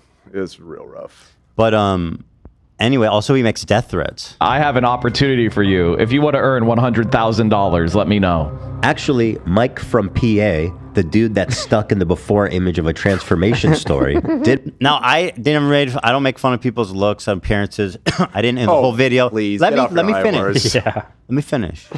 Generally, I don't do it, okay? And in the whole video, I didn't do it. However, I made an exception specifically for you, Mike, because you are a vile fucking... You literally look like what I imagine, like, a goblin or troll looks like from the Lord of the Rings. Like, he's built like that. Like, yeah. He does have... Like, just give him a club and make him 20 feet tall. You know, I know him as a pretty decent looking dude. Like, back in the days, he looked normal. I don't know what happened the past, like, 5 years. This is your brain on fucking communism, bro. Yeah. This is what happens. Did receive a 3-day. The funniest part about this is they go, this is Photoshop. This is what I look like. And then there's video. You can look at the video. It's literally... Wait, he protested that... He says it's fake. It's Photoshopped. And then you pull up the video, and it is literally a screenshot. Oh, boy. But anyway, I mean, listen, the only reason I make fun of about the whole lore with him? I just saw this in a thread on our subreddit. And I couldn't remember. Maybe we talked about it once before, now that I'm thinking about it. But that he, like, ran for Congress and got kicked off because he lied about being a lawyer? No. Do you not know about this? No. So... He ran a campaign to run for the seat that I think his mom held. So he's like... They're all Nepo babies. And he was a Republican. Love that. But he switched to being a Democrat and ran as a Democrat. Hold on. This man used to be a Republican? Yes. Oh, God. The grift couldn't be more obvious. I couldn't believe what I was reading. I had to triple check that it was really him, but apparently this is real. Here, I'll pull up there's multiple articles about it because he got stripped off the ballot by the Pennsylvania Supreme Court. That's so fucking awesome. Yeah, somebody said about the Tom Cotton thing, it's like a literal call to action. Right. That's what makes it bad. It's as bad as it gets, in my opinion. Pretty gnarly. Yeah, and he's totally fine. It's pretty incredible stuff here, guys. But the reason I make fun of Mike PA's appearance is because not only is he everything I just said, but he's an exceptionally nasty person too. Like, he's a very mean-spirited fucking disgusting, evil person. Let's pull it up. Let's see what Mike from PA's got. I'm trying to find the article that I found before, but yeah, this is what he used to look like. That was when he was dude, Republicanism looked way better on him, I gotta say, bro. Yeah. So he was removed from the ballot before the Democratic primary, but he was restored after a successful write-in campaign. But yeah, the reason that he was initially removed is because he listed his employment as lawyer, and he did go to law school apparently, but did not pass the bar, so he was not a lawyer. Kind of a big, Mike, you got to pass the bar, buddy. You know? You dumbass. Apparently he fucked a couch or something. I don't know. I don't know all the lore. Excuse me? He hit a couch. Apparently he fucked a couch. Did you say fucked a cow? No, a couch. Oh, a couch. No, it's he has a famous clip where he hits a couch Because he's so angry. Pull it up. Yeah. Let's do Oh, it. Let's do the Mike from PA shit. No, there's so much of it. I really do think he deserves his own moment, but I do want to watch that. That's what I thought you said. No, he didn't fuck a cow. Although he looks like someone that might. He doesn't look like Bausch. Ryan said the context here is he was saying about the trans community. If you don't know, I don't know what he's referring to. Ryan It's a Beard. reference to the Destiny clip you were showing when he got banned. Yes, yeah, he was talking. Yeah. I don't know if that was in. Right. Rod him, cowpoke. Oh, no, Hey, don't. whoa, whoa, whoa. Don't do that. Do not do that. Lither Hernandez says Philly D dropping soon. Guys, don't forget, Philly D is going to be in a pickle because I get the feeling that Philly's kind of a Hasan meat rider a little bit with his coverage of him. He seems to always give him like the most generous interpretation. So I'm curious to see how Philly D reports on this. Well, Philly's pretty progressive and, likely thinks that he aligns with Hasan in a lot of ways. Well, let's see. Maybe. I'm curious what he thinks. I feel like Phil always hedge his bets though. So he's going to let us decide. He's going to pass it off to me. He's a good man for doing that. Yeah. I appreciate how he doesn't take a stand on anything. Bro, are you guys literally going to make fun of me?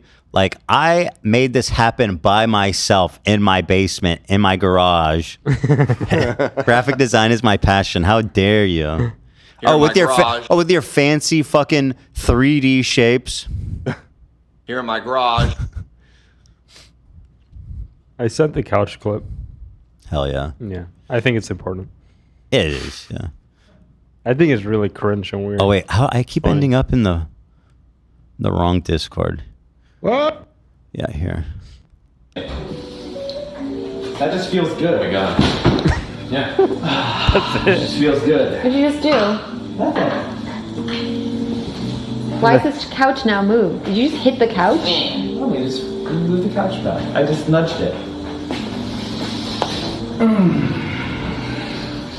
Oh, shit. Oh, the cringe on her face. So I think the context of this, from what I saw, is that he was like, I hate this term, but for lack of a better word, he was a simp of hers. She was like a popular streamer. Right. And he was not getting what he was after. Yep. Yeah. Let's watch it again. So We're gonna watch it again. Let's see the build up to a little bit. That's a fucking simp. Alright. Yeah, I don't know. What is it? No, we were just talking about like his different way of like dealing with people. I think there was a segue away from that idea. I thought he fucked a couch. Alright. I don't know where you get that from. Oh, you're thinking of JD Vance.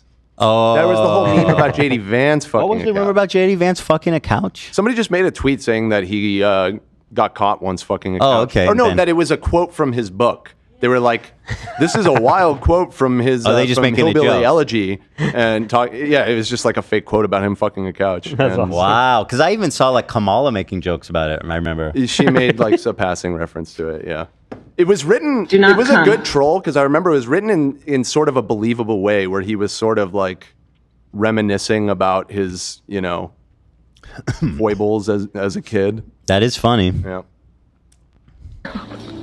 My hand's red. Look how red my hand is. Isn't that weird?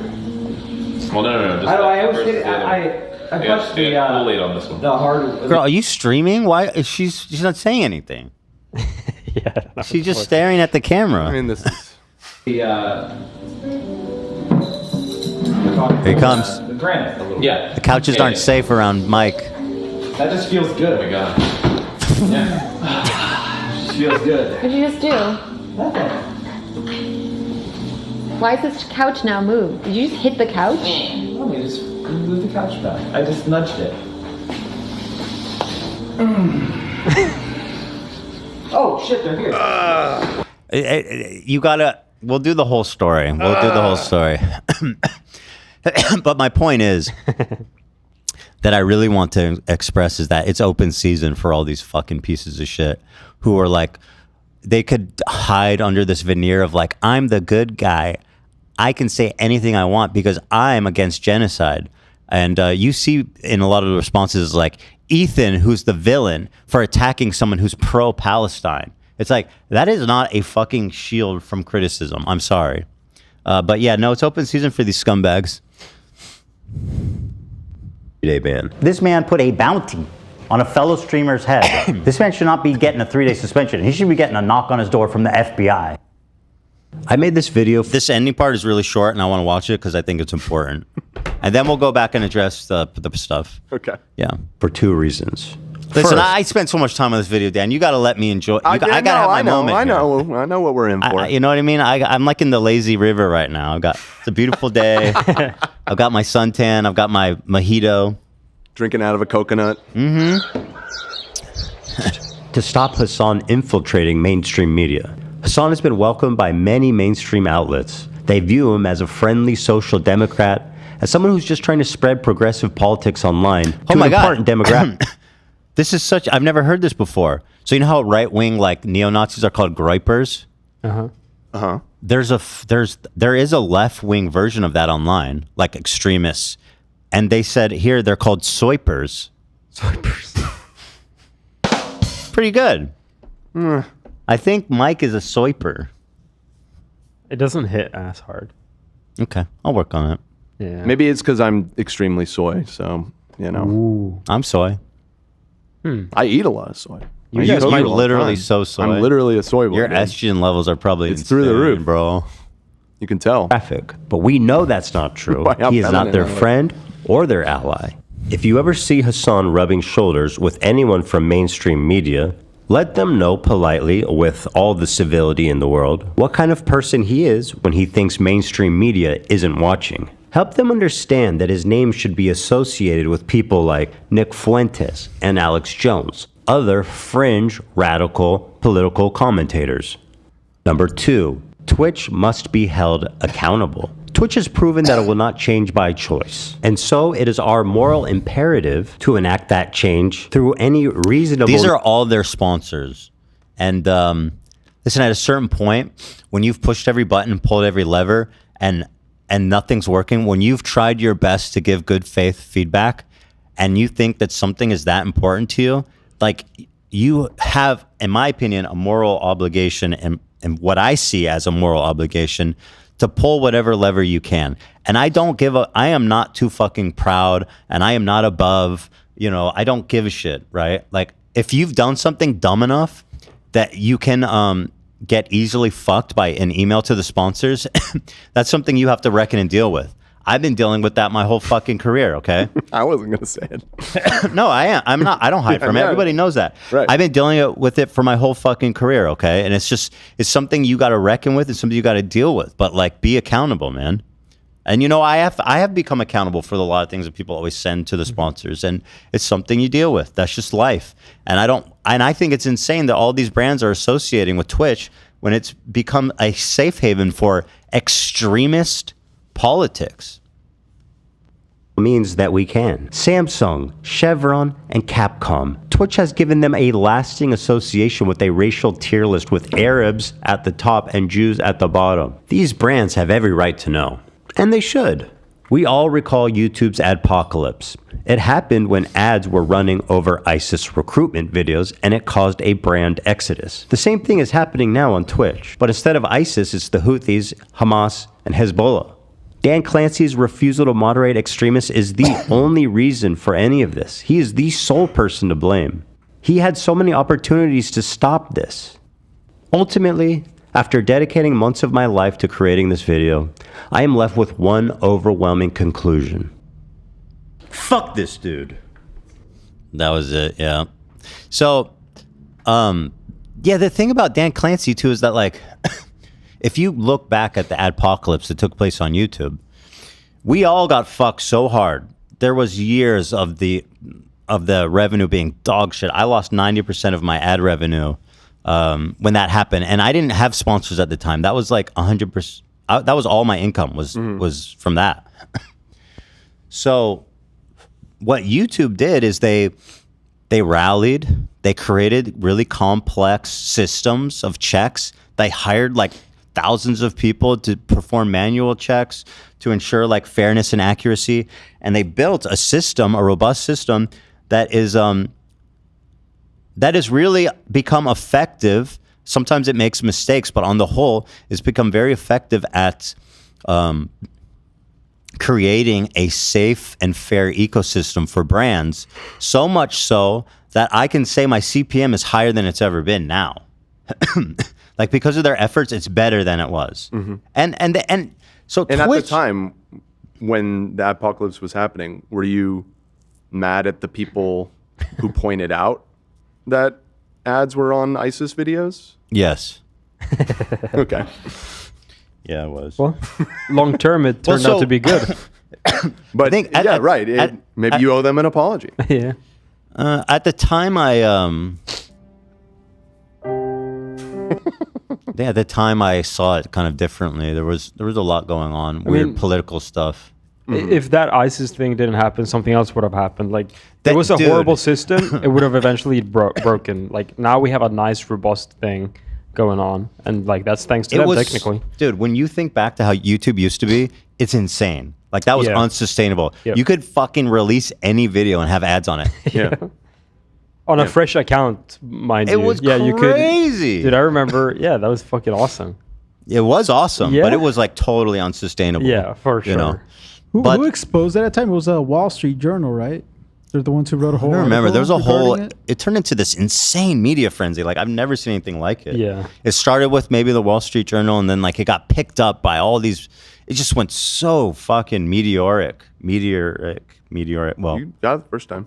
well, the meteors fall. It's more like, I guess it still works. It's a big crater, big crash. Yeah. But I mean, yeah, I think my perspective on it's probably changed. I mean, at the time, looking back now, I can say that they're right. They're right. They were right. Yeah. You shouldn't have ads on ISIS recruitment videos. Yeah. That was insane. So yeah, I do apologize too. Nice. To anyone that I may have unfairly criticized at the time. You know what I mean? I do. Thank you. I do know what you mean. So, that's it. I want to give like more of a call to action because I do want to see some measurable change. I want to know, first of all, what's the deal with these two employees I pointed out? Chirmatang, Bridget Chirmatang, specifically, Little Miss Boy Scout. That one especially, like, both of the tweets that you showed were like heinous. Pretty heinous. And then that Pretty one was bad. from 22. Yeah. No, I mean, it was the Kanye situation. Like, that one, we have the full context for. And I mean, we have this Kanye man was openly being endorsing Hitler. Exactly. And somebody points out that they're upset about that, and it's like, oh, this fucking bitch. It's like, what the fuck are you talking about, lady? Exactly. It's not. It's the Kanye That's defense. pretty inexcusable. And she's inclusive marketing, you guys. Can you please fucking give me a break? Yeah. Holy smokes. He's not So I want to know what's the deal with Bridget there. Anti-Semitic shit and they can't drop me. Apparently. And I want to know, who did the Israel ban? Who did that? Why was it never addressed? Somebody wrote that code. Why? I would like to know. Did they never publicly comment on that entire saga? They basically, all they did was say it was an error and now it's fixed. It was a mistake. It was a terrible mistake and now it's fixed. That's it. I think they said it was temporary measures and they just forgot about it for some reason. But It's that really is weird. so. It's bullshit. Yeah, It's so stupid. Yeah, they claim like people streamed gore or whatever. from Israel. Well, I think that. the tact that I saw people taking trying to explain this is that they, because of all of the horrific footage coming out, they wanted to not be broadcasting that, which is somewhat understandable. The counter argument, right, is that why would they ban email registration then? Because there was something that. Oh wait, no, there was something. Never mind, I'm confused. The point is that I don't think that that's standard operating procedure for them. Did they ban Russia from Ukraine and Russia? I don't think so. It's like an unprecedented way to solve an issue from any of these video platforms, like any other social media platform. Dude, in Russia and Ukraine, the war zone there's way more casualties, and the war there is way hotter. You're looking at like 1 million fucking deaths in that war. And I think it seems counterintuitive to try to silence people from places like that. It doesn't make sense, really, in my opinion. And then like even if you grant them that they're like, okay, we wanted to make sure that like we knew how to handle what was going on there. You can't block an entire country for a year and not notice, especially Twitch. 0 new account registrations for a year. While people are pointing it out. Oh yeah, and the Israelis were complaining about it, being like, "What's the fucking deal?" There's a whole section in that. The Israelis wrote to customer support, and they go, "After thoroughly reviewing your case, I can confirm. Fuck you."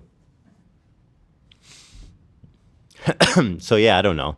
I hope people get activated a little bit on that front. Because fuck all these people, you know what I mean? All right, let's go ahead and when I was 18 at a PA Dems organization meeting, Mike from PA's mom, Congresswoman, tried to set me up with him. Big Mike. They sent that with an SOS. Oh, brother. Imagine your congressperson's trying to set you up with their fucking vile son. Couch punching son. Also, I want to read this one. This is sort of a sad super chat from Olivia Cooley. Hi, family. My partner of the last 12 years passed away a week and a half ago, and this has been the hardest time in my life. The show has been bringing me some comfort and normalcy. At a time when nothing makes sense, I would love a Hey Girly from Ethan. Could you do that for her? Hey Girly, I'm so sorry for your loss. That's terrible. 12 years, man. So sorry. That is so sad. I'm sorry. We're going to get Mike PA to punch a couch for you, girl. You'll be fine. You're going to get through this.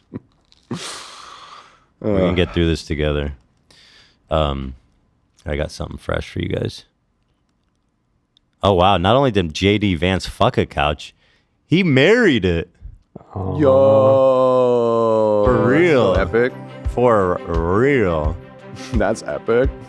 Actually, so I got to pee, and then we're going to get into Hasan, as he always does, doesn't watch the video. He just reacts to clips of his friends reacting to it, or certain bite-sized takes where he's like, this is the reality of what's happening, and it's completely not what's happening.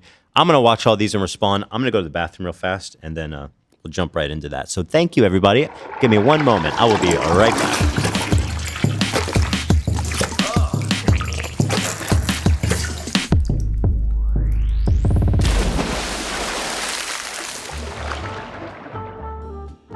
Up. I have another one here. Spaghetti Legs, $50. The content nuke was very palatable for the long run time. The segment with Hila filming you at the start hit me in the feels. Love y'all, fam. I see you. I can see what you're doing. I see you. Yes, I can see you. I can see what you're doing. I love that one. You're not listening, are you? You're not listening. You're not listening. It's interesting. Should we talk about his pizza controversy? What? The Ringo thing? Oh, yeah. There was a story. Let me see if I can. Ringo, I guess, claims that he has never eaten pizza. It's bullshit.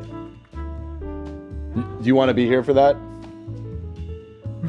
It's a big That's story. Ethan straight don't up miss it. fucking lies. I don't believe when people say that about something so common. I know There's just I no say shot. that about certain things. Peace and love. Pizza? Now, the one thing I will say, I don't know why I remember this specific piece of Beatles lore. Peace. But when the Beatles all went to India to, like, study with the gurus or whatever, yeah, Ringo was the first one to leave, And I believe he's on record saying he left because he couldn't eat the food there because he's very particular about food. Oh, okay, then which then gives me a little bit of like, well, maybe he like is weird about pizza. Maybe he's just like a weird eater. Yeah, I mean, some people don't like certain foods, so and like if they're super acutely not vibing with a lot of foods, maybe that makes sense. Yeah, he has no pizza experience. When asked, he has zero pizza experience. Literally. When asked if it was true that he had never eaten pizza, he surprised the audience by saying, "I have never had a pizza, or a curry." Wait, he says he's never had curry either. I mean, okay, so in Britain, initially I was like, no Shaw, right? But if he's super sensitive and just like eats, maybe he just eats like buttered noodles and that's it. What's that guy that passed away sadly? The Friday guy. What's his name again? Friday guy? Or the director? David Lynch. David Lynch, yeah. Oh. he I think he's the same way, right? He eats only one kind of food every day. I saw a clip of him on Instagram. I don't know that one specifically, but you know what? That sounds about right. Ian, I see you. You want to talk about Luca? He says no. Ian's the only the hoop head here. I won't bore the audience with those details. He was upset though. The whole world's upset, except for Lakers fans, I guess. He's like currently considered like the best player in the league, right? Or one of? Yes. And he's definitely. And he's going to be a Laker. That sucks for the Clippers, man. That's Ian and I had some words this morning. You guys exchanged words? Yeah, we had Why? Because you're a Lakers fan? Nah, we were just debating about like basketball players and stuff like that. And it was getting heated back up behind here. I think we all agreed that MJ is the GOAT, but Ian believes that LeBron is better than Kobe, and I don't agree with that. Zach was really upset. It like really pissed him off. And I took that personally. I don't even like LeBron that much. I don't know. So for your birthday, no, which we still got like a full year to go, but I'm gonna get you a LeBron jersey. I will be re-gifting that. I will not wear that. I mean, I don't know a ton about basketball, but I feel like it seems like the wide consensus is that LeBron is probably better than Kobe, even if that's upsetting to say as a Los Angeles native. I hate to say that, Zach, but Kobe's the GOAT, dude. You think he's better than Michael Jordan? No, he's not better. There would be no Kobe without MJ. And like, if you watch The Last Dance, like quoted saying that Jordan really helped him along the way. Let's take a temperature check here. From the H3 show audience, one of the most engaged with sports audiences on the internet, who's the GOAT? There's going to be Michael Jordan, LeBron. Well, Jordan's Kobe. We have a fourth option. I feel like no. Jordan. Yeah, no. I'm admitting Jordan. I'm saying between Kobe and LeBron. Oh, between Kobe and LeBron. Yeah. Okay, interesting. So my question is, why would Ringo lie? I think we came to the conclusion, we broke it down a little bit. I think he's just an extremely picky eater. Because I remembered that anecdote about him. He left India when the Beatles went to India. He left early because he couldn't stand any of the food. So I think he has like a reputation as being a picky eater. And I'm seeing actually in the pizza got all the headline. He said he's also never had curry, which especially in the UK, right? Like I think he just eats like buttered noodles and that's it. Do we know what he eats? I don't know what he eats.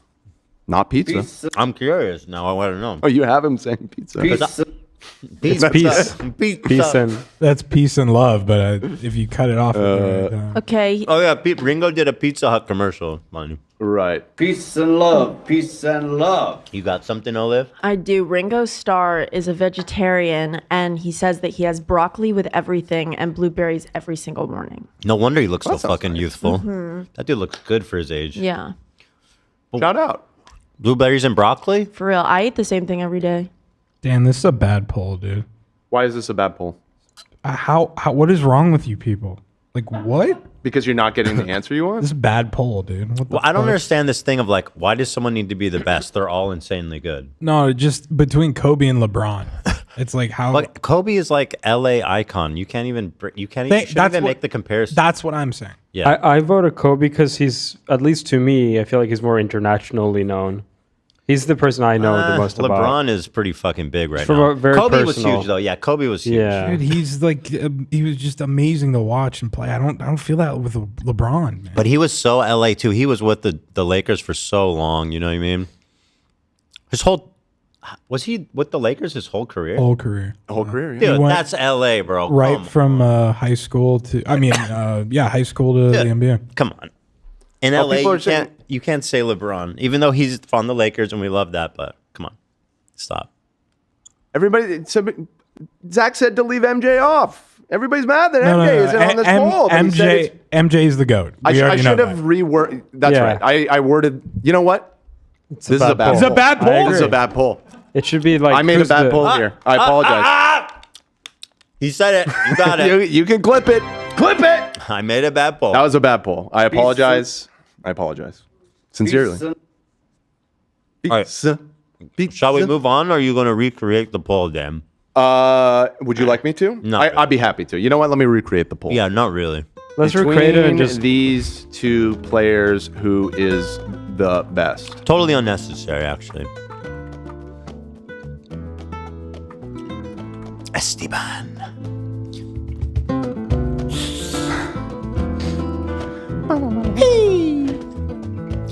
I want. Fuck! I gotta work on my. I'm getting all these cute videos of the dogs. Of the dog? Little Olive. I can't wait to meet her. Ducky, he's so funny. He's such a great, cute little dog. He's got so much energy. He just wants to play all day, and seeing them together is like so fucking awesome. Like she literally matches his energy so good. This is a good poll, Dan. It's a good poll. Kobe does seem to be winning this time. I don't know why rewording it like that. Well, actually, I don't know is actually winning. Sure, fair enough. By a lot. But like, you know, we don't need to just decide. They're both great. But LA wise, I mean, Kobe's an icon. Absolutely. If you talk shit about Kobe in the wrong neighborhood, you will actually get hurt. I think. Well, that's what Ian was doing this morning. He was talking shit. I dude. wasn't talking He's shit. like, wow, he fucking sucks. You know, LeBron's Not better. what I said at all. Where do you live, Ian? I live in the greater Los Angeles area. That's right. That's right. Not born and raised. Right. That's why he doesn't have that You have same no nostalgia like we do. Like even growing up as a kid, not into sports at all. My dad obviously always having it on, but during like that insane Shaq Kobe Lakers run, it was like 8 years something, where they were playing together, was unreal, man. That was like, I was watching it at the time, and I would always full of watch like the energy. finals and stuff. I've never been super into basketball, but yeah, it was definitely inescapable. That was a hell of a growing time up here. Yeah. All right, you guys want to watch some Hasan melt? You want to watch Hasan crash out, you guys? I love that these pathetic losers have been trying to deploy that term against me for the last like year to try to make it seem like I'm just crazy about everything I'm saying. Just a crazy Jew who sees anti-Semitism everywhere. And now when Hasan's having a bad time, they're getting so defensive. Like I see these tweets like, this isn't crashing out. If you want to see crashing out, it's like nobody gives a fuck. Who cares about crashing out? Stupid. Grow up, dummy. Also, it's kind of like derogatory, I feel like, the whole crashing out thing. I thought we had moved past that. To cars? Yes. To cars, Dan. To mental health issues. It's like, oh, I see. It's almost like you're trying to embarrass or shame someone for going through something. That's not really what we're supposed to be doing. Get out. Oh, no. Zach, please, man. So rude. Insensitive. I was thinking though about getting a Star of David just tattooed on my forehead. You were thinking about doing that? Because I wasn't sure. I was like, It's interesting. Should I get a necklace? Should I Aren't get you a not supposed to get tattoos in Judaism? Yeah, I think they've kind of reformed that. Okay. Yeah. Fair enough. Like I think there's this idea that if you have tattoos, you can't be buried at a Jewish cemetery. That's I what don't I'd think that always was heard. ever true. I think that was always a old wives' tale. Really? Well, there's that Curb episode. Obviously, that's fiction. I mean, we've all heard that our whole lives. My mom used to tell me. I've heard it from Jewish people telling me that. My mother ingrained that in my fucking life. There you go. But yeah, I'm pretty sure that's a total myth. Really? I think so. I mean, you can fact check it. I gotta call my. maybe it's rabbi. like some old, what are they called? The rules, so to speak, mitzvahs. Oh yeah, yeah. Maybe it's one that like an old one that was interpreted that way by some people, but I always thought it was because of the Holocaust and the tattoos on the arm. I think it came from before that. This whole thing. That'd be fucked up. Yeah, I was gonna say That'd that would super be fucked up. actually Well, that horrible kind if of that's what it disproves it. came 'Cause from. there's no way they were like, sorry, we can't bury this. Yeah, right. Holocaust survivor. He's got a tattoo on him. Yeah, I guess that doesn't work. All right. Golly, we got so much to get to here. Let's see. Hasan responds to Ethan. Let's go down the list. Person who definitely understands things. Oh, this was his first response, which is like. Yeah, I think I put these all down in somewhat chronological order. Okay, good. Thank you. So this was like initial response. This one was chock full of the most pathetic, just like grasping ad hominem. And you have to remember that this guy apparently was my friend for 2 years. Now, I've said a lot of things about Hasan, but I'm not like...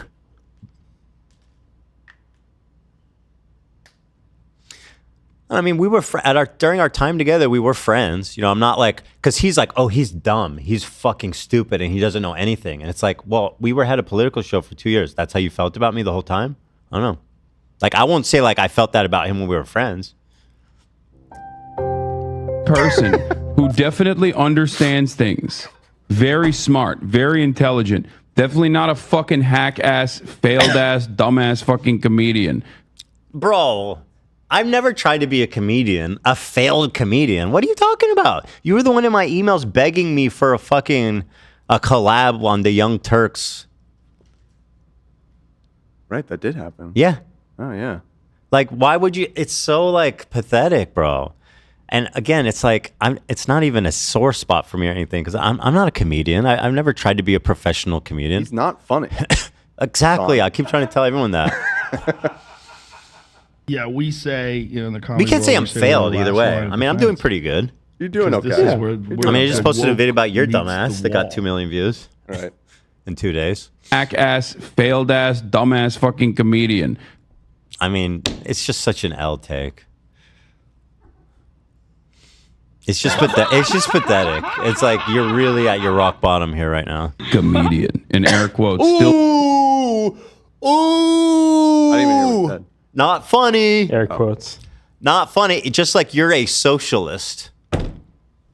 Yeah. By the way, theory time, and I'm pretty sure I'm right. Hasan says he adopted his dog. He went all over LA looking for the perfect dog. Oh, I went to all of these pounds. I couldn't find the perfect dog. But then magically, off camera, I found on Craigslist this post where they were giving away $20,000 designer dogs.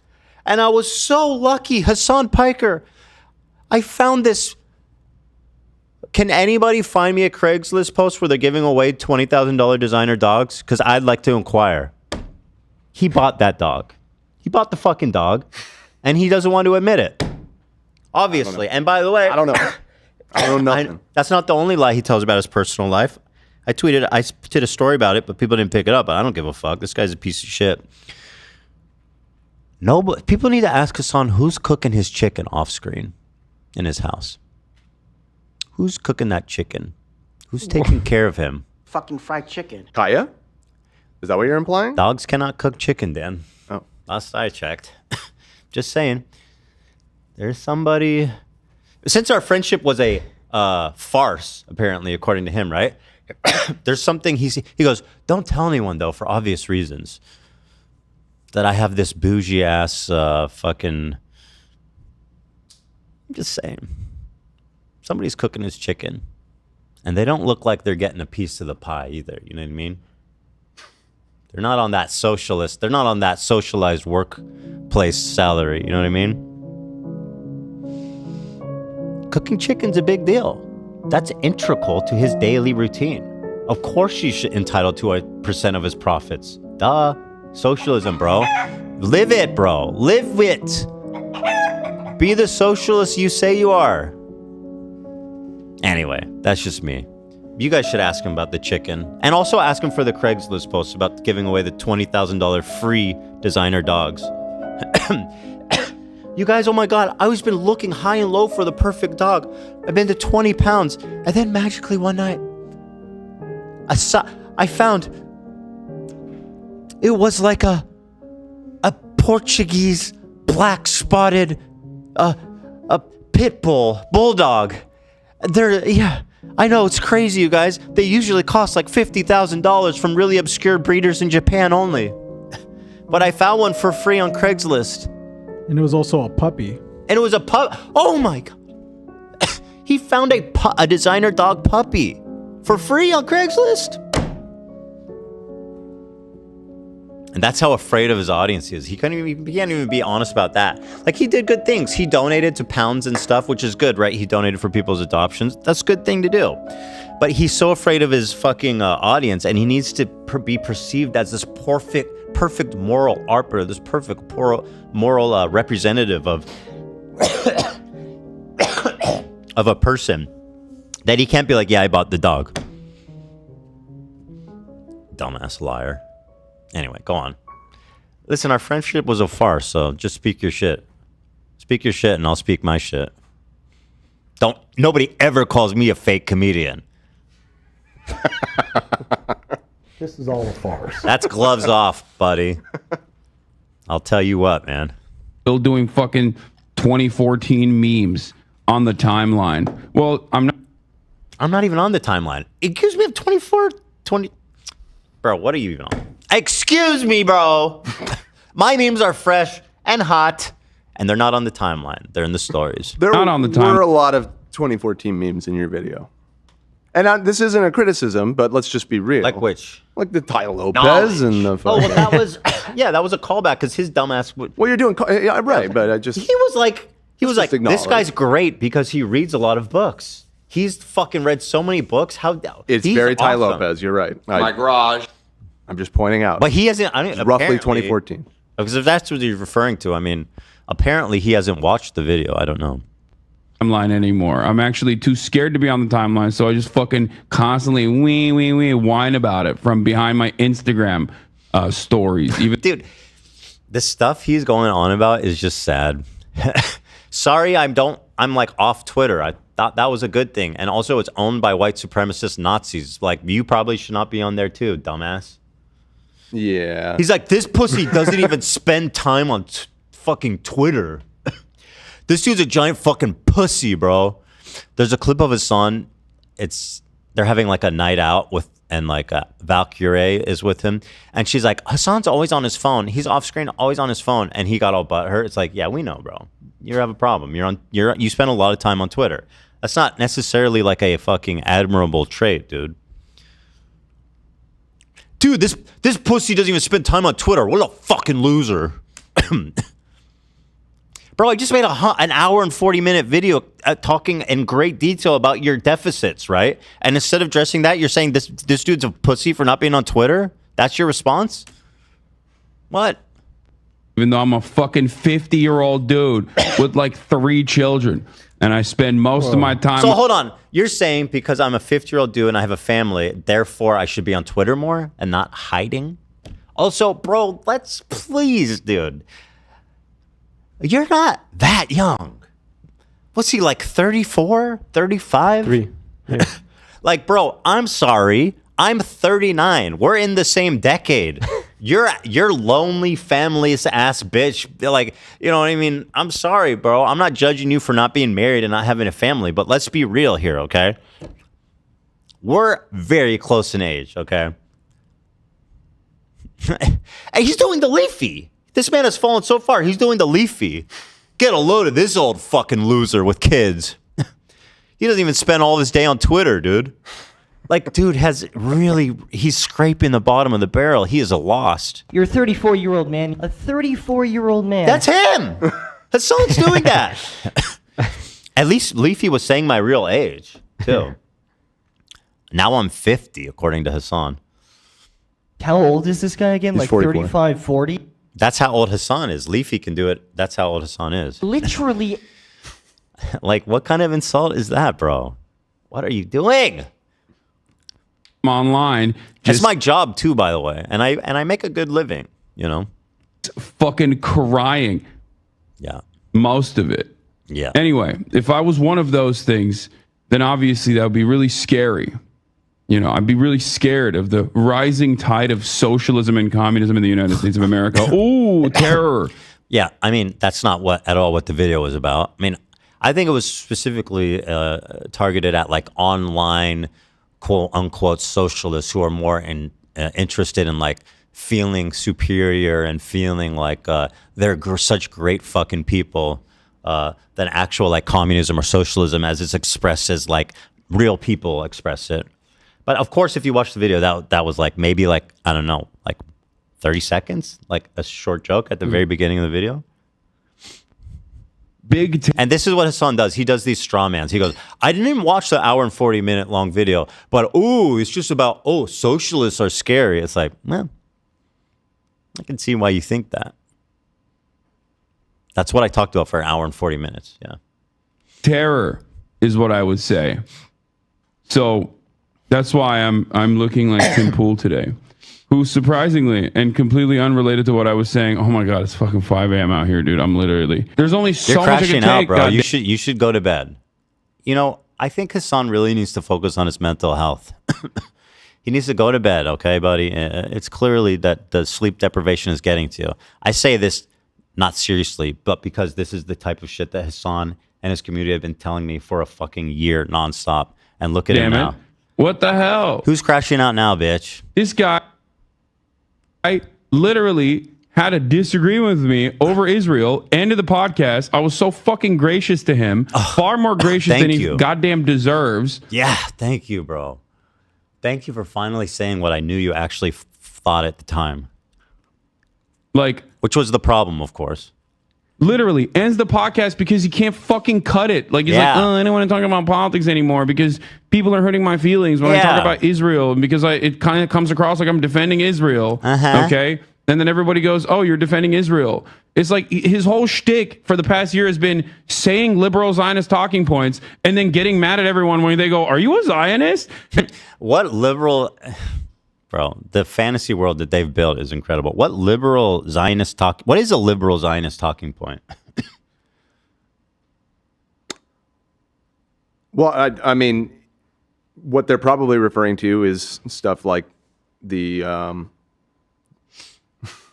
I mean, it's essentially you saying that Israel should not be eliminated, and a two-state solution is the way forward. The two-state solution. That's the liberal Zionist. That is what a liberal Zionist. You keep saying you're in favor of two-state, but like, why? So of course, me and my fans are going to call you a fucking Nazi baby-killing Zionist fucking ghoul. Of course.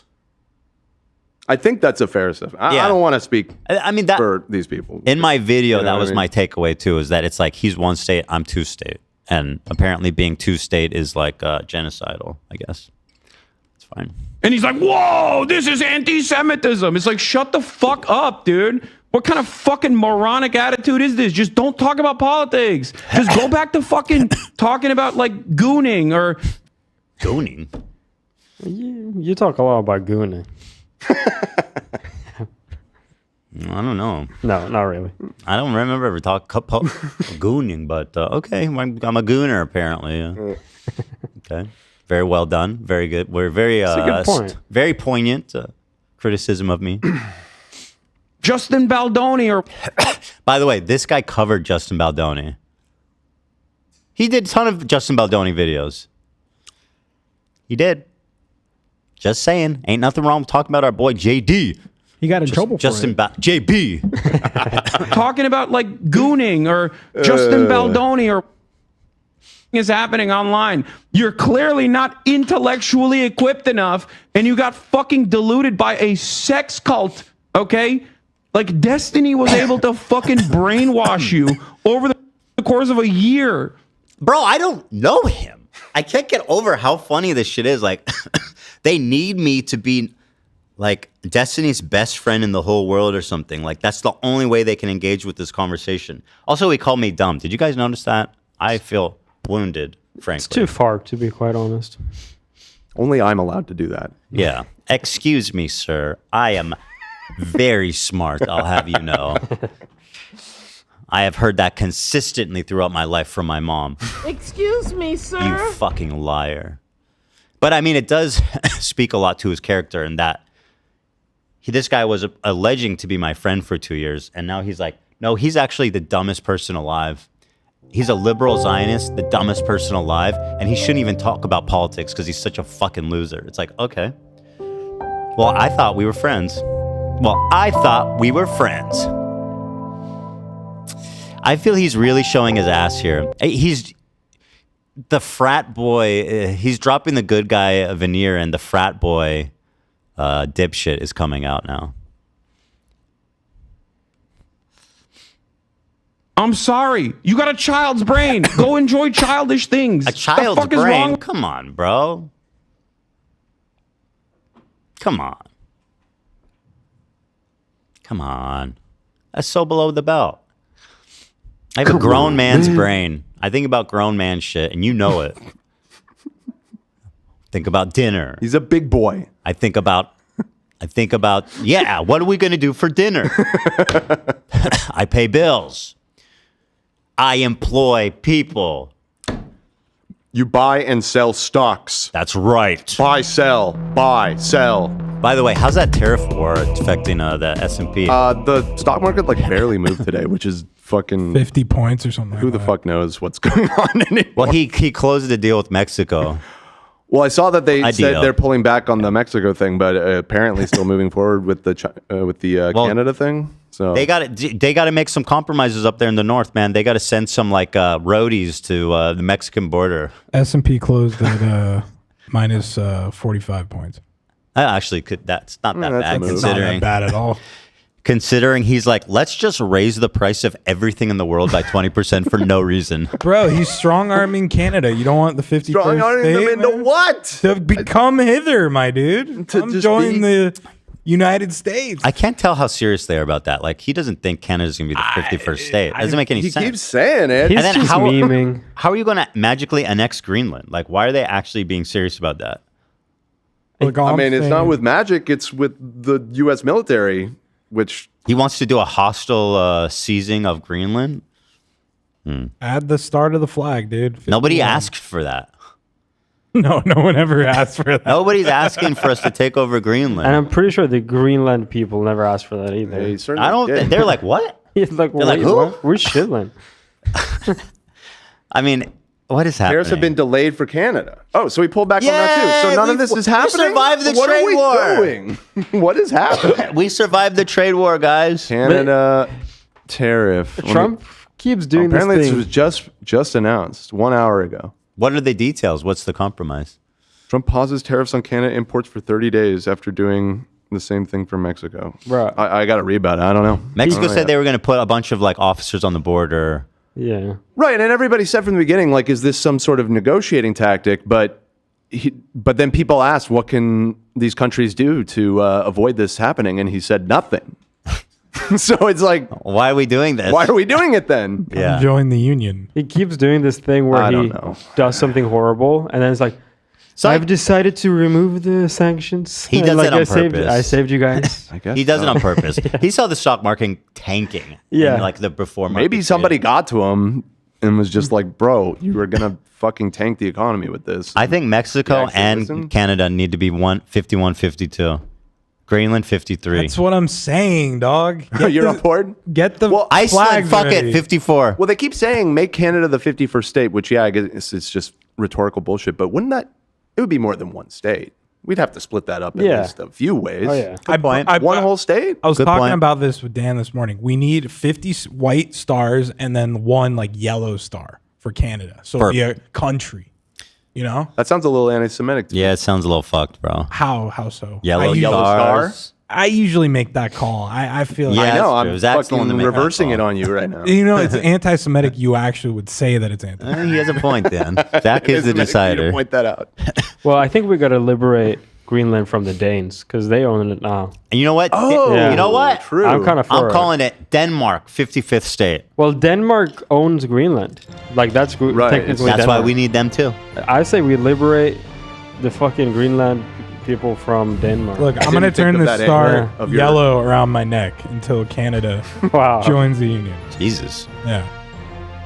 All right, let's keep watching. We have so much to get to, and we're running out of time, which means I'm going to be honest with you guys.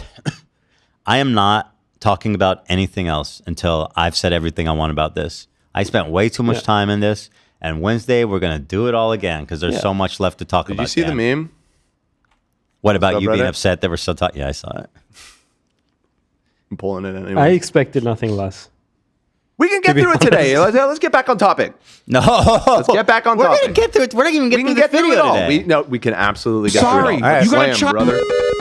Yeah. Beat it up. All right. Let's see. Child's brain. Go enjoy childish things. The fuck is wrong with you? Why do you have... Okay, bro, just because I play Plants vs. Zombies with my kids doesn't mean you get to insult me and call me a childish brain. That game is more complex than you think, bro. Plants vs. Zombies? Yeah. Plants vs. Zombies 2. And it has a really robust multiplayer system, bro. 1v1. It's fucking awesome. That game is goated. I played it. Yeah. Did you play the ladder? No, I played when it first came out. I think last time I played it was probably like 2018. They have a ladder system. It's really fun. I'll check it out again. Where basically you just compete. Dan, this is important. You compete to see who gets the most points, but you have to pick certain plants. It's very cool. I'll check it out. The prizes are good too. You guys know that Plants vs. Zombies was in World of Warcraft for a while? Oh my god. Yeah. Oh my, dude, you have a child's brain. Dude, it was like 2010, and if you did that, you got the pet, and I have the pet. And you haven't been able to get it in 10 years. What an instant! Oh, you have that. I have the pet. Is it valuable? I can't trade it. Oh, it's untradeable. But it's valuable to me. Yeah. It's cred. It's street cred. Yeah, it's street cred for sure. Hell yeah, bro. Yeah. Fuck yeah. Have to like literally do politics. Your fucking fan base hates it. You're clearly all the people in your... I mean, your fan base hates it. They're all gone. My fan base likes it now. Because I'm spitting straight facts. No printer. Bitch. You really want my fans to hate it. You tried your best to make my fans hate it. And you were successful in definitely alienating a lot of them from me, but unlike you, I try to stick by my morals and not be captured by my audience. So, that's for sure. You do not listen to the audience. If there's one thing I know about Ethan Klein. Thank you. I mean, I appreciate that because it's. Listen, we live in a world where it's increasingly harder to not get captured by your audience because when you say something they disagree with, that it's like hell to pay, and it feels horrible, and it sucks, and you don't want to feel like your fans hate you, but like people are so fucking insane online that it's kind of become a thing, and especially when you're doing politics, something as charged as that, you know, with the Israel-Palestine conflict and all this. But anyway, yeah. Vicinity hate it, and you're still like, nah, I'm the number one guy. I'm the number one politics guy. Okay. Yeah, that's what I've been saying. I'm number one in politics, baby. Listen to what he's actually saying. What he's actually saying is, despite people being angry at you, you've actually stuck to your beliefs and continue to talk about it. You weren't silenced by mass brigading and criticism. So you're dumb. Okay, very good. Hey, dude, there's plenty of fucking dumbasses. Go ahead, have a right wing. Do your. This is another thing they do. Oh yeah, he's fallen down the right wing pipeline. That's it. I'm a right winger now, and only because I criticize Hasan. That's it. That's all it takes. Criticize Hasan, and you're a right winger. I mean, it's fantastic. Little right wing tilt, I guess, and then maybe you can find admiration again. But it's probably not going to happen. You got my fucking phone number. We can have a conversation on. Again, I've said this before, but when Hasan, for example, explicitly when he was like, I like Hezbollah, I have no problem with them, I texted him. I was like, you know what? Before I feel like I'm getting to the point where I have to address this because it's bothering me so much.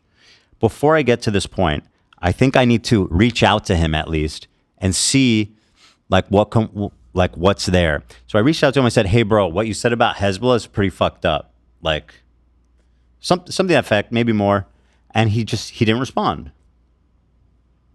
So, you know. Also, I don't know what kind of conversation you expect to have to me when your point is I have a child's brain and I'm dumb and conservative. Like, it's not really a great starting point. Your stream. We're going to have a conversation on my stream. Last time, I had the... and you cried like... Why is it all censored? I don't know what he tried to say there. What is this uploaded from? Oh, whoever uploaded this censored. He said he had the fucking baby gloves on. Yep.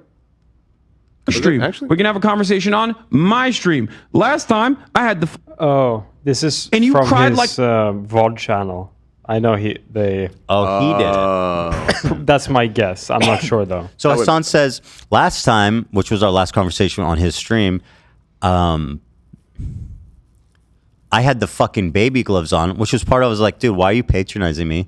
And he goes, and then you cried like a bitch. Once again, this dude is against toxic masculinity. Apparently, he's a role model for leftist values. The frat bro veneer it's rearing its head. I'm telling you, this whole left wing fucking illusion is falling to the wayside. You say I cried like a bitch?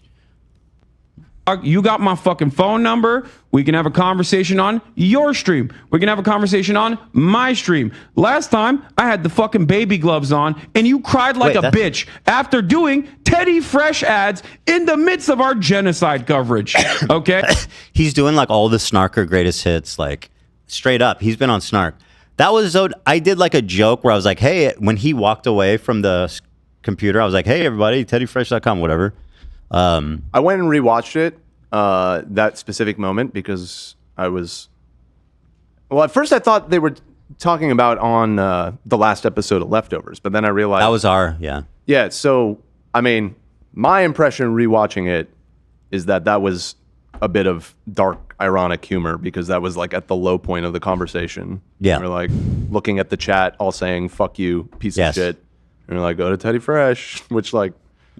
I mean, that's your style of humor. Like, yeah, you're gonna crack a joke when in that situation. It's just kind of like par for the course where these people forget about what a joke is all of a sudden. They're doing Teddy Fresh ads in the midst of our genocide coverage. Got him. Fucking Jew. Always promoting. Okay, that I put in his mouth. Very much so, yeah. But the crying like a bitch part... is really incredible to me. I think it makes him look bad. It doesn't make me feel bad at all. It's just, I mean, I was overwhelmed with emotion, and I stepped away from the computer for a minute, and now his take, which again, this guy was apparently my friend, is that I cried like a bitch. So, bitch is to express your emotions when overwhelmed is bitch-like, according to left-wing, man against toxic masculinity, Hasan Piker. Okay, that's right, and I'm not talking about the Leftovers episode where he actually cried. That was a beautiful. So that wasn't like a bitch. Okay, that part was not crying like a bitch. It was this? He's gonna tell us which ones is okay and which ones aren't. That one was dope. This time you were a bitch. That cry was fucking epic. Moment, and I was actually very wrong for thinking that actually meant something. It turned out it didn't mean shit for you at all. Okay? Because I criticize him, by the way. Talking about the plight of Palestinians, I didn't mean it because I've criticized him. Hasan has effectively turned this conversation, and in his audience too, a lot of people online, they're like, criticizing Hasan is equivalent to criticizing Palestinians.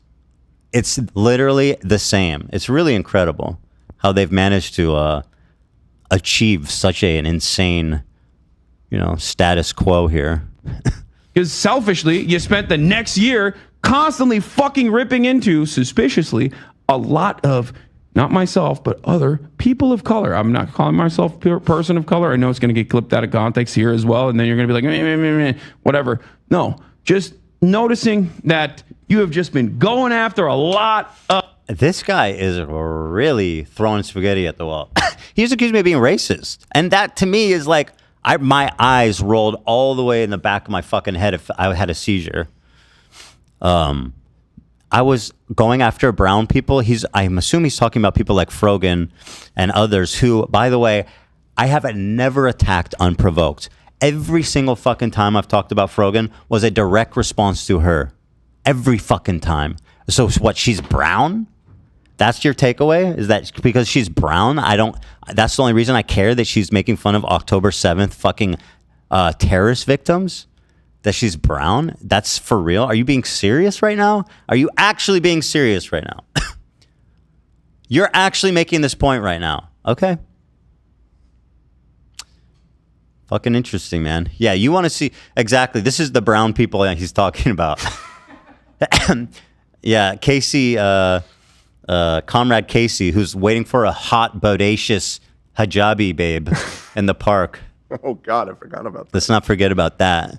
That's what woke leftist non-toxic masculinity looks like. Don't you think he's really showing his ass here? It's pretty incredible.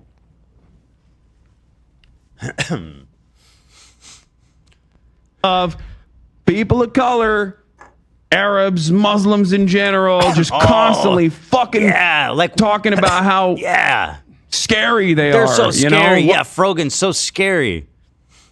Do you want to be given an example? Do you want to say who?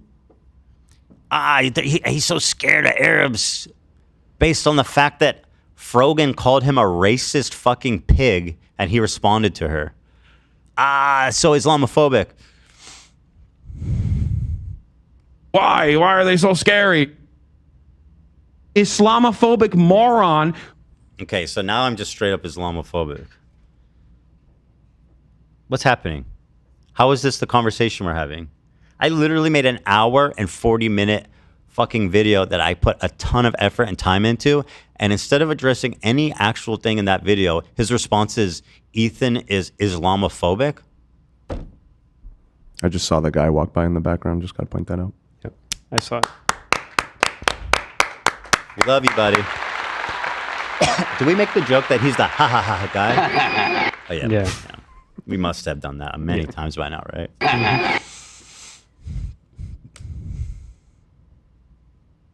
This is so interesting. I feel like people are seeing him for the first time. Like this immature, chauvinistic frat bro who's just, and you'll note, he's very angry. That's the part that I can't get over. He's so fucking angry. He's angry at his audience. He's angry at his critics. He's perpetually angry. And it's so gross. And I genuinely feel like a lot of people just think he's hot and they watch, and it's like the most pathetic shit I can ever imagine. Like, oh my God. Roll it. Did someone said Philly D released? I'd love to watch that. I want to see You're not in the thumbnail. I don't know if he talks about you, but how could I not be in the thumbnail? Wow. Is Hasan? No. Okay. Is it I'm gonna guess his headline story is all of the Trump tariff stuff. Is that right?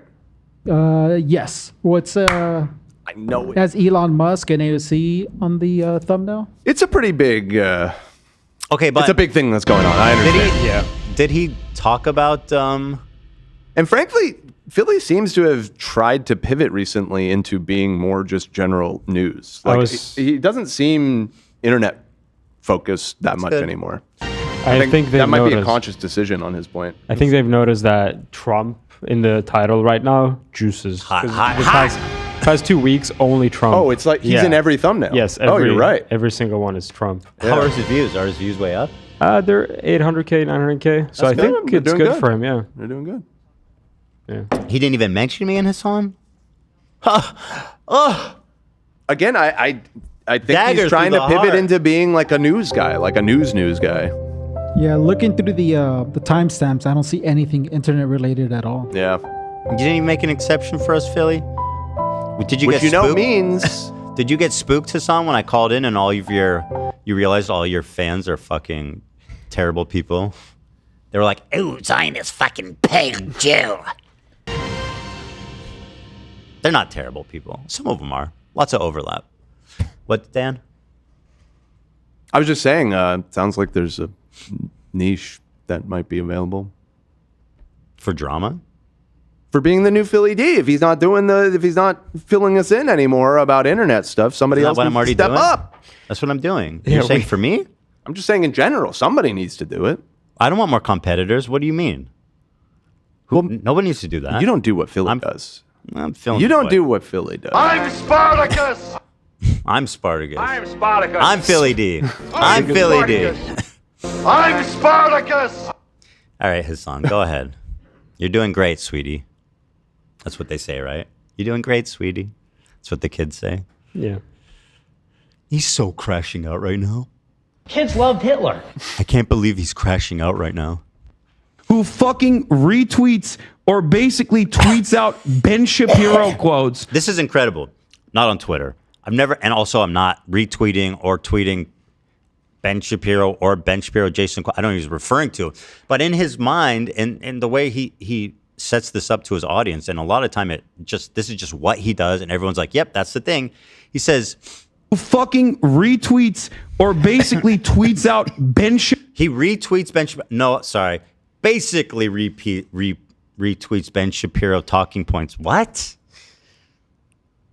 Can you give me one example of that, perhaps? Might be difficult. Shapiro quotes about Hamas. Maybe that's the reason why people think you're fucking super pro-Israel, okay? Yes, it's true. I don't like Hamas. You've exposed me. And I guess that makes me pro-Israel. John D says, I've never seen an entire fan base engage in mass disinformation spreading like Hasan's since that video dropped. It's pretty wild to see. It's very MAGA-esque. That's what I've been kind of trying to say, is that Hasan is very much like the left-wing MAGA. Like the reality is whatever they will it to be. And no matter what he says, no matter how far-fetched and how like self-apparent it should be to be like, hold on, this doesn't make sense. It's just, it becomes that. And then on the internet, on TikTok, on Twitter, whatever, it's just what becomes like, oh yeah, Ethan retweets Ben Shapiro. It's like, huh? Yeah, it's pretty incredible. Hey, maybe that's why. Kent Michelin, I think I said that right, just gifted 50 subs or members. 50 members. Yay! So thank you. Thank you, Kent. Very generous. Sean says that watch is awesome. Thank you for noticing. Ethan. What watch? Thank Kent. Kent just gave us 50 memberships. Thank you so much, Kent. That's so generous of you. Did you just read a fake chat about your watch? Yeah, did you just make up a chatter You said complimenting Kent. your watch? I don't see it. Thanks, Sean. No, about the watch thing. No, I swear I I didn't see read that it. chat. No, I swear it wasn't a Billy. super chat. It wasn't a super chat. Billy, thank you very Billy, much. that was so kind of you to point that out. Stop it. It was there. I swear. I don't know. I don't see it. It looks like you just typed in the chat yourself. Oh, come on, you Yeah. guys. You really Is that think your alt account? everybody notices my beautiful watch and they all go, damn, but everybody's thinking it. Oh, Billy says, love is very funny this episode. Thank you, Billy. Thank you. Appreciate that. Billy's a smart guy. Got a lot of good takes this time. The shame about this watch is you can't tell it's that blue dial. It looks black on the screen, doesn't it, Zach? Yeah. Oh, what a shame. Billy man. just said Zach paid Lewis premium live for at the Harvard blue and dial. Stone. All right, go ahead, Hasan. No fucking accountability, okay? No accountability whatsoever. All right. Constantly pointing the finger at other people. Oh my God. Mm-hmm. It can't be me. It can't be the broad reception of my worldview. It Look cannot. at this big dumb cup for his tiny fucking head. Come on. What a dumb fucking huge cup. It's the camera angle. He's in dude. Japan. No shot, He bro. didn't pick the cup. He Look at didn't that pick the cup. giant cup with a tiny handle. What an idiot. His hand looks pretty big, though. He intentionally drinks from this so his head doesn't look so tiny. You're like, oh wow, oh no, actually No, that would have be the opposite effect. No, this isn't adding up. Okay, This isn't fine. adding Maybe up he at all. didn't choose the cup. Okay. I don't have any issue with the cup. Not be the way that people understand where I'm coming from. Okay, the way people have heard the same talking points over and over again from people who are genuinely deeply pro-Israel. Maybe that was the reason why people were saying that. No, it must be because of anti-Semitism. And it's like, it's not. Again, this is part of the issue too, is that like this claim of anti-Semitism, which anyone who's fair-minded can see as an issue, right? His willingness to engage with that concept is zero. In fact, it's not that. It's he's constantly downplaying it as if it's some delusion I'm having, or some way of sidestepping criticism or something, or weaponizing anti-Semitism to unfairly malign the righteous Palestinian activists who are beyond reproach. As though anti-Semitism isn't increasing. It is, okay? And it's something that I understand. It's something that many of these people that Ethan has falsely smeared as anti-Semitic. So especially at a time when there's motherfuckers like Nick Fuentes, Jake Shields, or numerous other like actually anti-Semitic monsters out there who are... So this is, in my opinion, a completely pathetic abdication of responsibility, where he says, actually, you have to be as outwardly like anti-Semitic as like Nick Fuentes to be anti-Semitic. Like, we don't live in a world where like there's, in my opinion, more nefarious, more subtle, more acceptable forms of anti-Semitism. Like, it has to be so anti-Semitic that it hits you over the fucking head like a shotgun blast or something, or maybe that's too violent, like a club. You know what I mean? For him to be like, no, that's anti-Semitic. Like, that's easy, bro. That's fucking easy. Like, this guy understands systemic racism and all this types of shit, which is real, right? And by the way, but when it comes to anti-Semitism, it's only like the KKK. That's like being like, only the KKK is racist, bro. I actually have a black friend. I mean, it's just a pathetic abdication of responsibility. And a total, like, it just totally undermines his values, too, of being like, I care about racism. I'm the fucking moral center of the world. No, you're not. You're a fucking bigot. And so are your friends.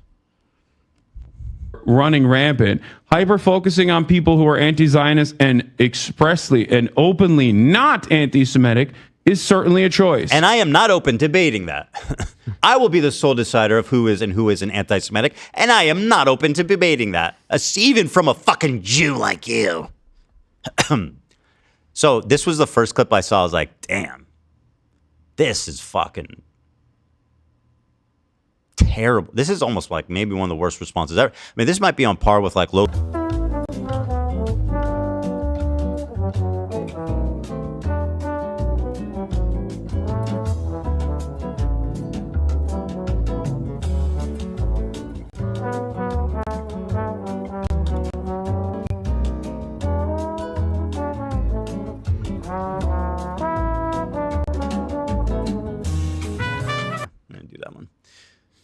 Anyway, so, oh God, there's so much to get to. Actually, okay, there's a few things that I wanted to include in my video. One of them I forgot, and one of them just didn't make the cut.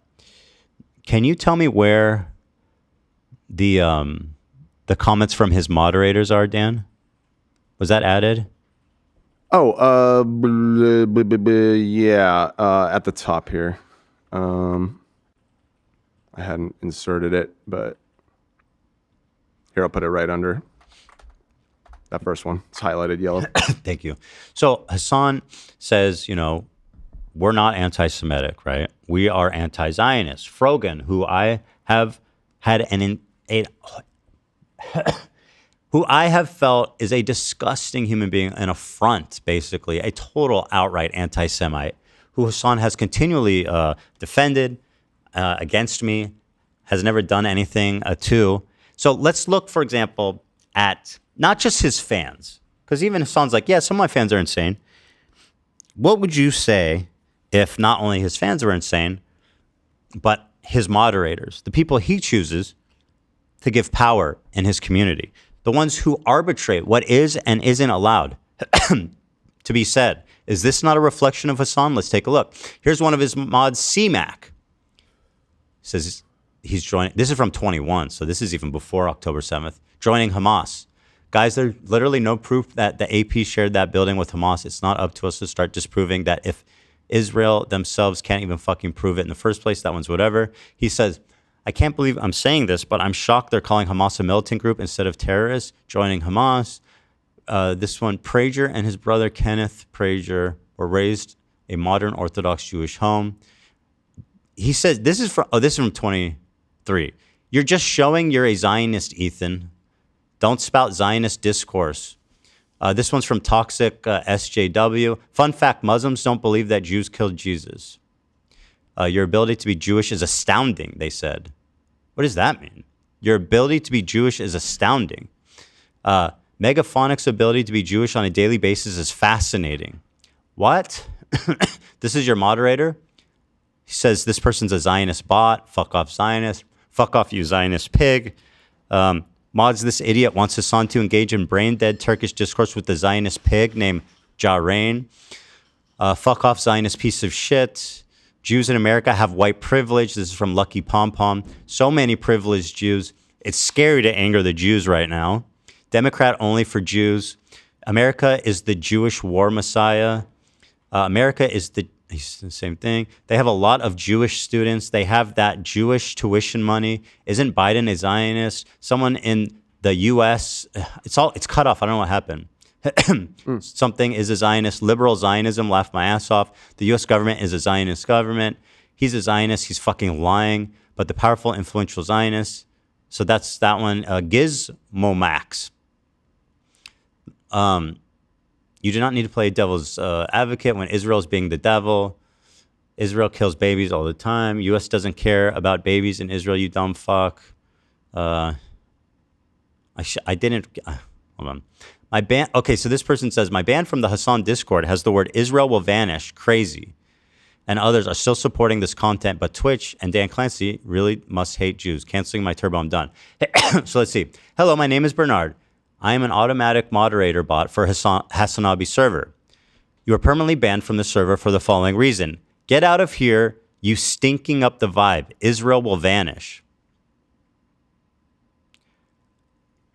That's an automatic response on Hasan's Discord? Is to tell people Israel will vanish?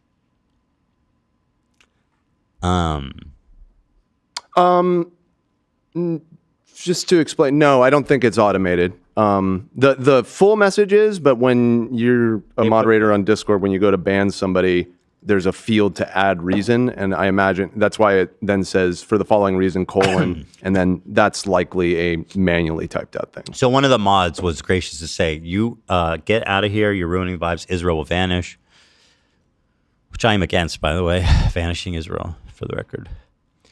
Oh yeah, this is the one I forgot to include, and I wish so bad I did. There was a poll that said 1/3 of Jewish American teens say they sympathize with Hamas.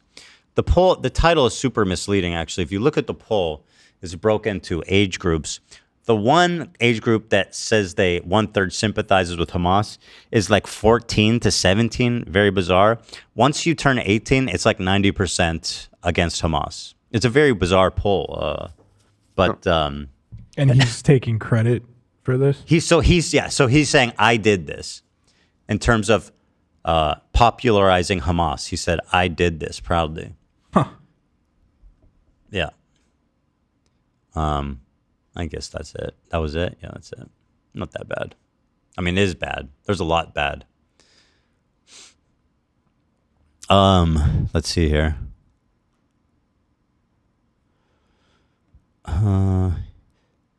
Is this all time? Oh, these are all different clips. Fuck me. They're so... I try to use the privilege... Oh, this is actually a great post here. This is comparing when Hasan called me a bitch, a little bitch, for crying. And here's an actual video of when it happens. You can show how much of a genocidal Zionist I am, as Hasan and his audience claim. That I have, the platform that I have, to deliver a voice for a group of people that are never on that are never really heard at all. I think peace and progress happens when we connect and have empathy for each other. That's it. I'm explaining to you why Jews around the world might find that offensive, and and that's it. I think that it would be good to try to understand that. But the question I have is this. But I don't care to keep talking about it because we just keep talking in circles. Like I feel like I'm just explaining it, man. And you know I'm not a fucking radical Jew. I'm not even a religious Jew. No, I have no stake in the game. And this is coming from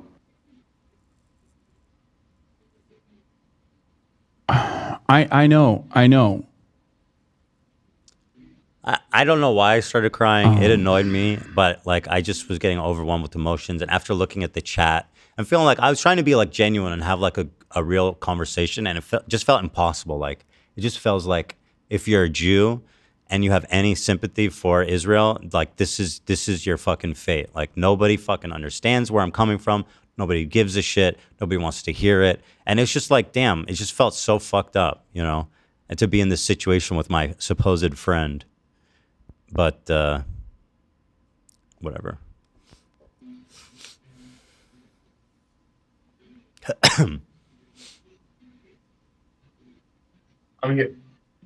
Sorry. I don't know why I get so fucking emotional lately. You all right?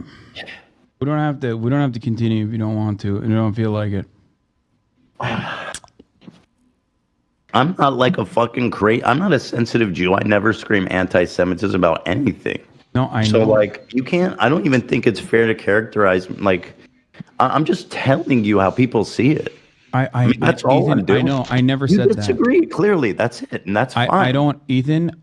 I've never said any of those things against you. And although it sounds like by his most recent video that he didn't say them, but he believes them, which could explain why his moderation was non-existent when it came to people calling me terrible things. I don't. Also, when I was getting emotional, he thought what he was really thinking is that this guy's crying like a little bitch right now, which is fair.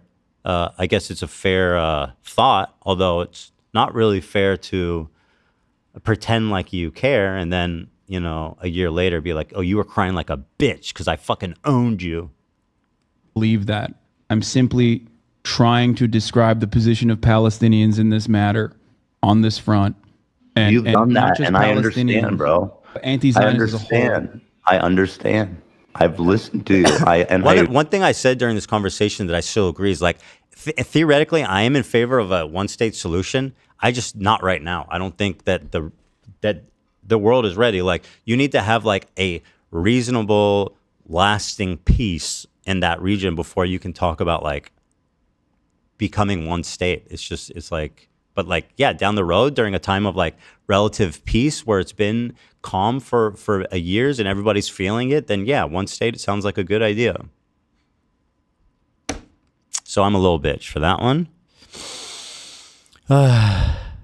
He's the best, isn't he?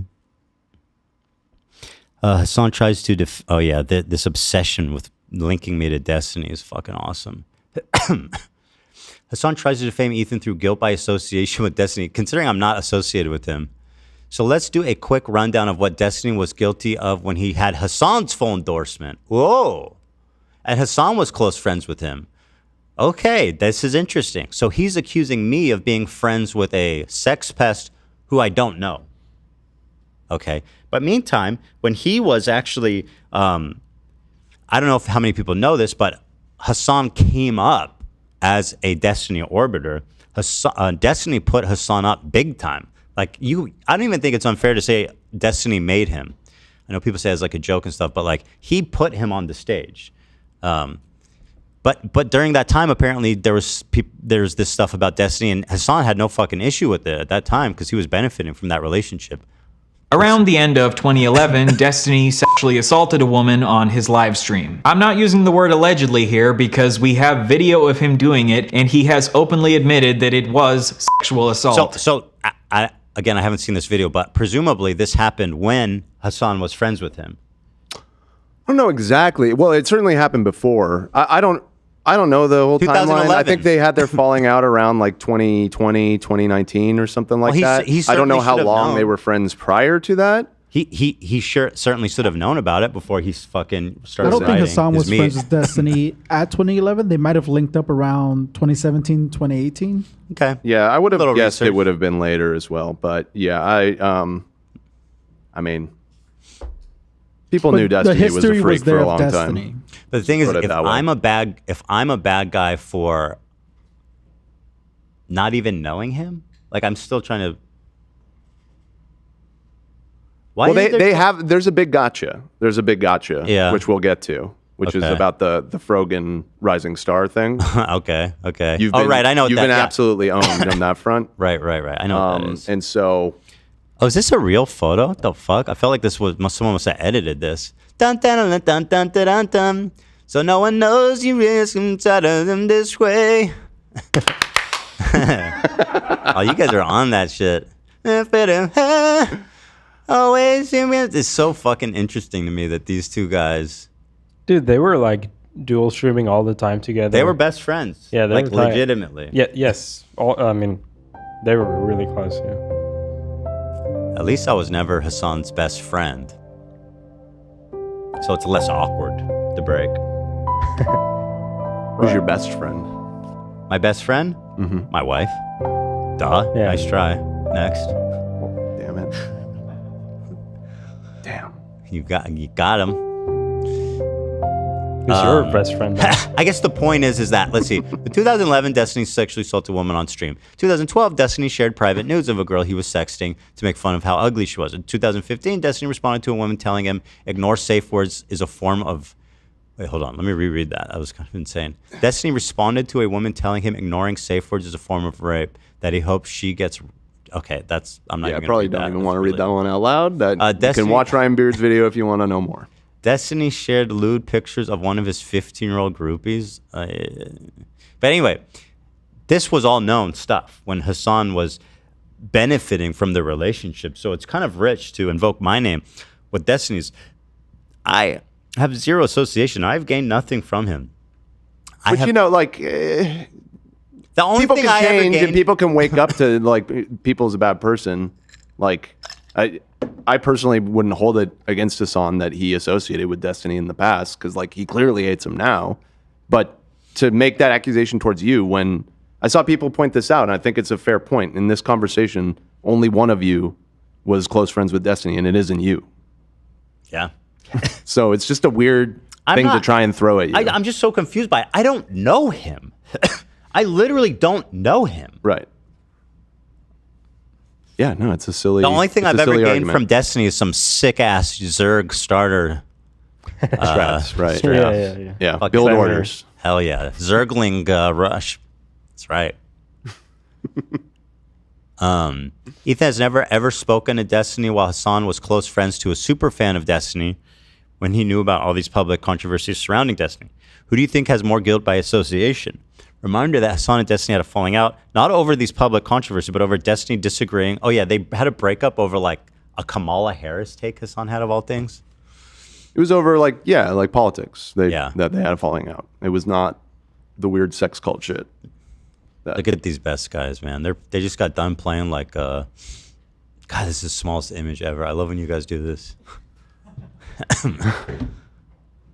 Andy Milonakis? Andy's in the mix. He's such a Forrest Gump like character. Very odd. Like he's just always there. Very odd how he comes in and out of existence. I used to watch him on Twitch a lot, like a bunch.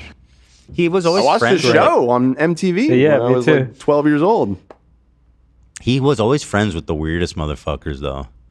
Like he was friends with Keemstar and all those people. Oh yeah, during, he's just been around. He's been everywhere. It's awesome. He was part of that like Ice Poseidon crew too, right? Like, yeah, hang out with them? that was another thing where I was like, "What? I don't know." One of bro. my favorite like live stream moments are Andy and Tom Green. My brain is so fucking fried. A funny. list of his They're great. I love Tom Green. Yeah, no, it's 10 out of 10 Tom fucking Green. community. We got to wrap it up, but we'll pick this up on Wednesday. So no one told you life was gonna be We have to wrap it up? strange. Here, should I watch? I mean, let me see. This one's actually... You can move on. I mean... Well, I'm just saying, do I have time? Because this is the one where he lists... We're at 250 here. So... Oh, we're at 250. 2 hours 50 minutes into the show. Not that Okay, it so is we have a Big little Theory. we have a little more time, so I'll watch this. Hasan reads some random Reddit post listing Ethan's lies without checking any of it. Let's see.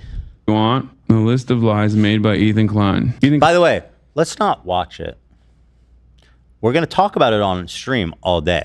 So we clearly have enough time. And I mean, Hasan's live like 8 to 10 hours every day. The guy has fucking time to do whatever he wants. We're not going to watch it. What we're going to do is go to H3 Snark subreddit. I don't know if this is this. I don't know what this subreddit is. And, or it's a Twitter copy pasta. Well, there's a Twitter post. The screenshot seems to be from Reddit. It's got to be from Snark. Lies counter 52. Racking them up, dude. You know who's the last one who did that? Fresh and Fit, baby. Oh, true. For a lies counter. Yeah. So let's see what's their epic rebuttal to my video. Let's see. Claims communism is on the rise. From Elon Nazi saluting at Trump's inauguration to the AFD in Germany, communism is clearly not on the rise. That wasn't really a central point. That was not a point I made. In fact, even if it was a minuscule part of the video. My point was that there are online leftist communists that are scary to me, and their ideology is radical and violent and shouldn't be ignored. You know what I mean? Like, we're all well aware of the radical psychopaths on the right, like, you know, but amongst, like, we ignore what's happening in Hasan and his community. That's my point. Not that there's like a communist takeover.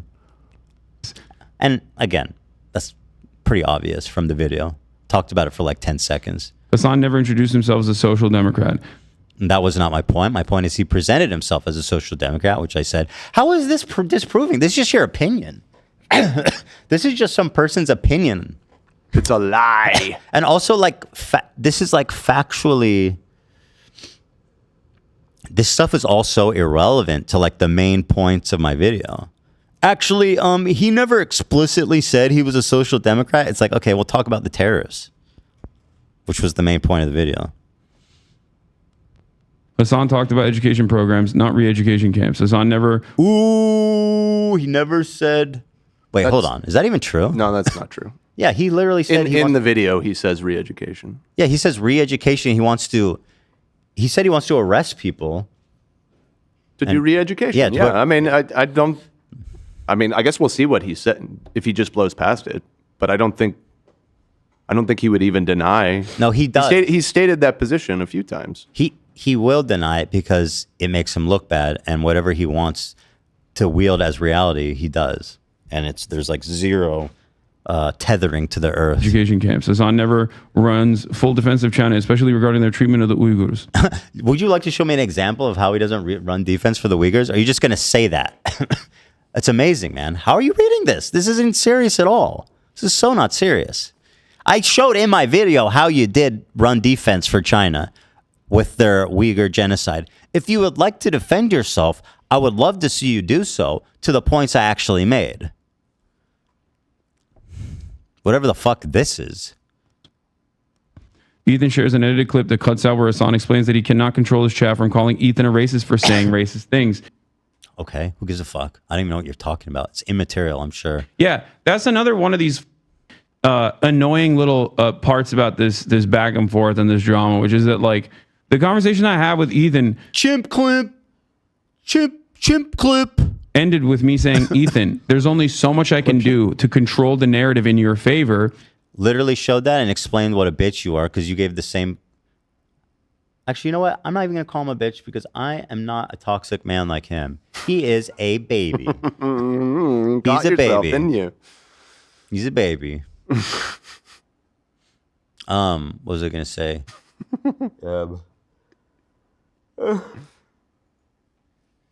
Then I it's so if you keep saying things that people are going to, people. Oh, what I say is he was crying to XQC about how he needs to moderate his chat. And it's so obvious that the way that the chat represents itself, especially on Twitch, is a direct reflection of the streamer's like will. Like, you can moderate that shit. You can tell your mods. He has a ton of mods what to watch out for, what to do. We've did it to our mods. We don't allow people to talk shit about Hasan during his time here, to say mean things. He very clearly made the conscious decision to allow that. People are going to... And clearly now, based on the videos we've watched, we know that you were maliciously doing so if you thought I was all these terrible things that you were just lying to me about.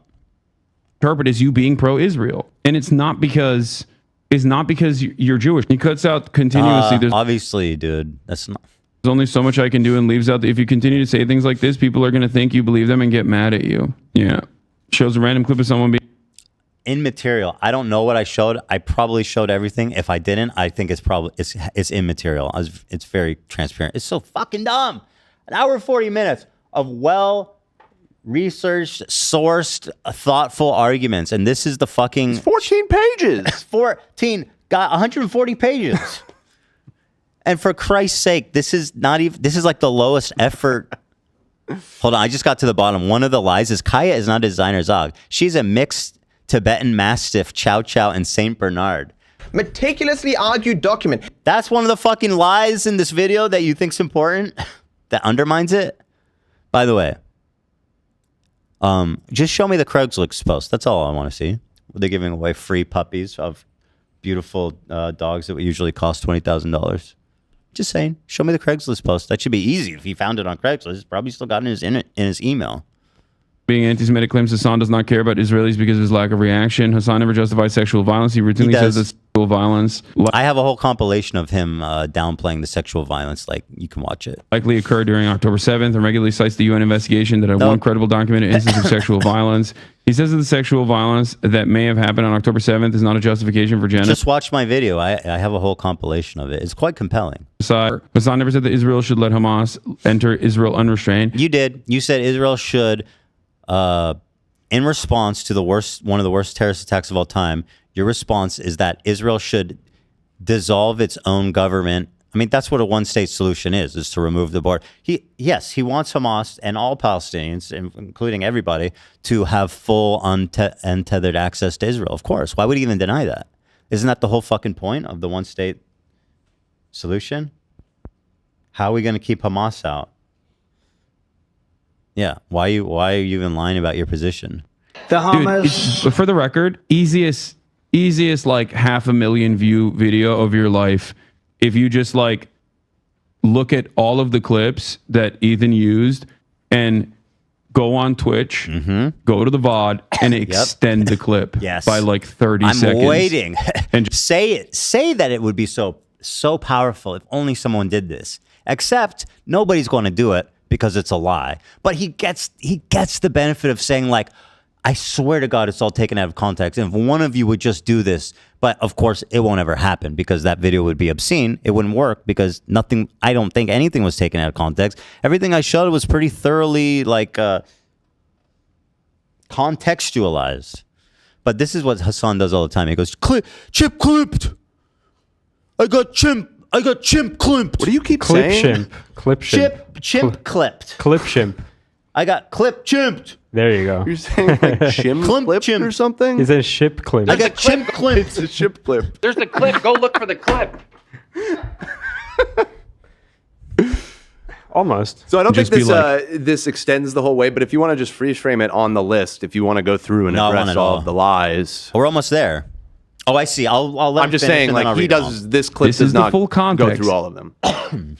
Oh, that's it. Right. All right, let's see my list of lies. A la Fresh and Fit.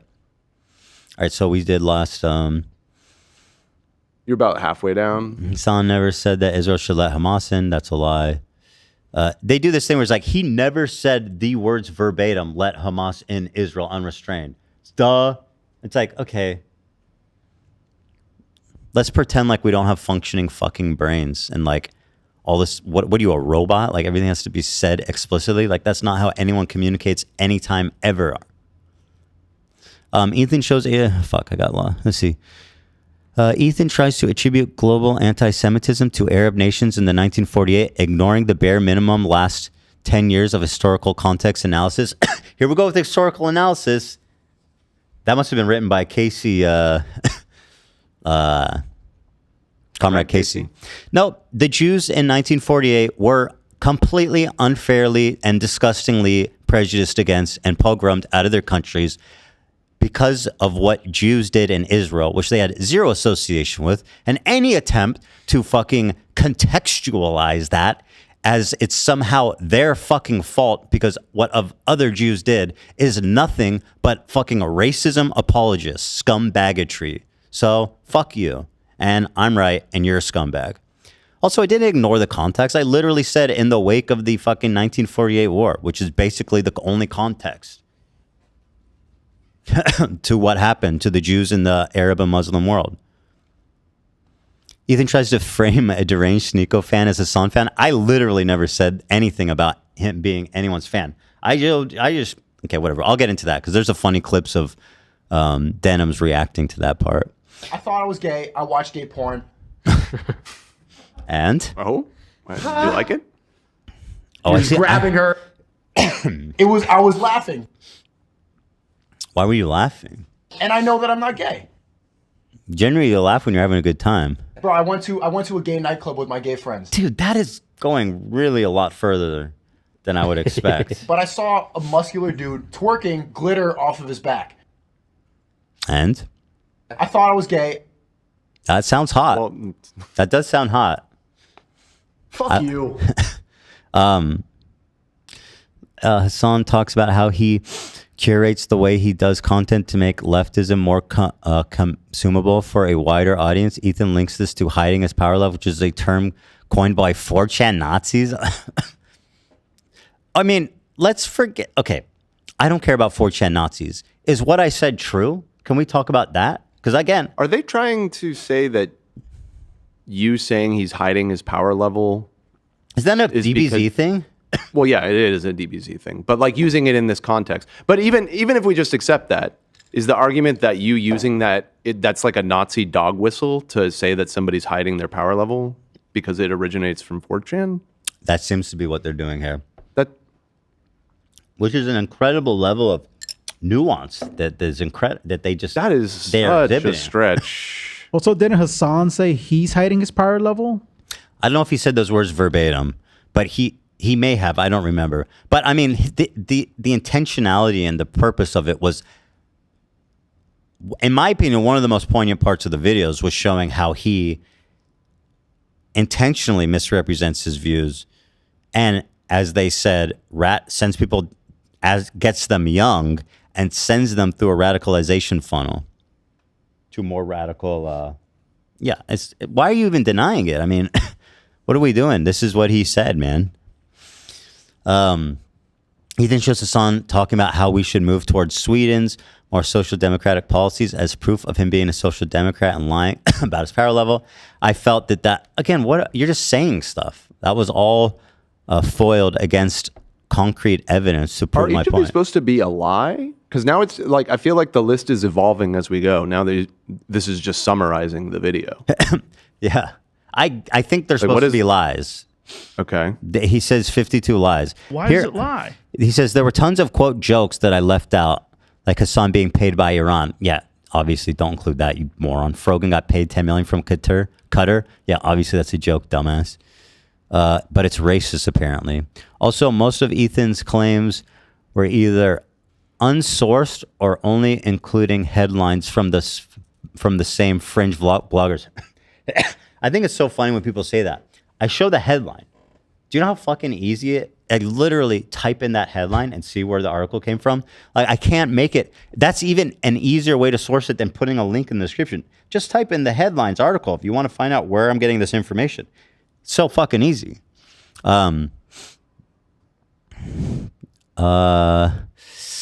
Ethan says, blah, blah, blah. Hasan talks about how right-wing talking points easily manipulate liberals. Ethan frames as Hasan saying they're easily manipulating. I mean, he said, okay, whatever. Who gives a fuck? ExpressVPN is dog shit. Ooh, there's a whole conspiracy. One of the top comments on a post on Hasan's subreddit, which we'll get to, is like, you know why ExpressVPN sponsored Ethan? Because the owner is a fucking Zionist. I was like, ooh, we're doing a little Protocols of Zion. We're doing a little conspiracy here. We love our Jewish conspiracy theories. Kaya is not a designer dog. I love they're getting upset for Kaya. Socialism, but least a Porsche.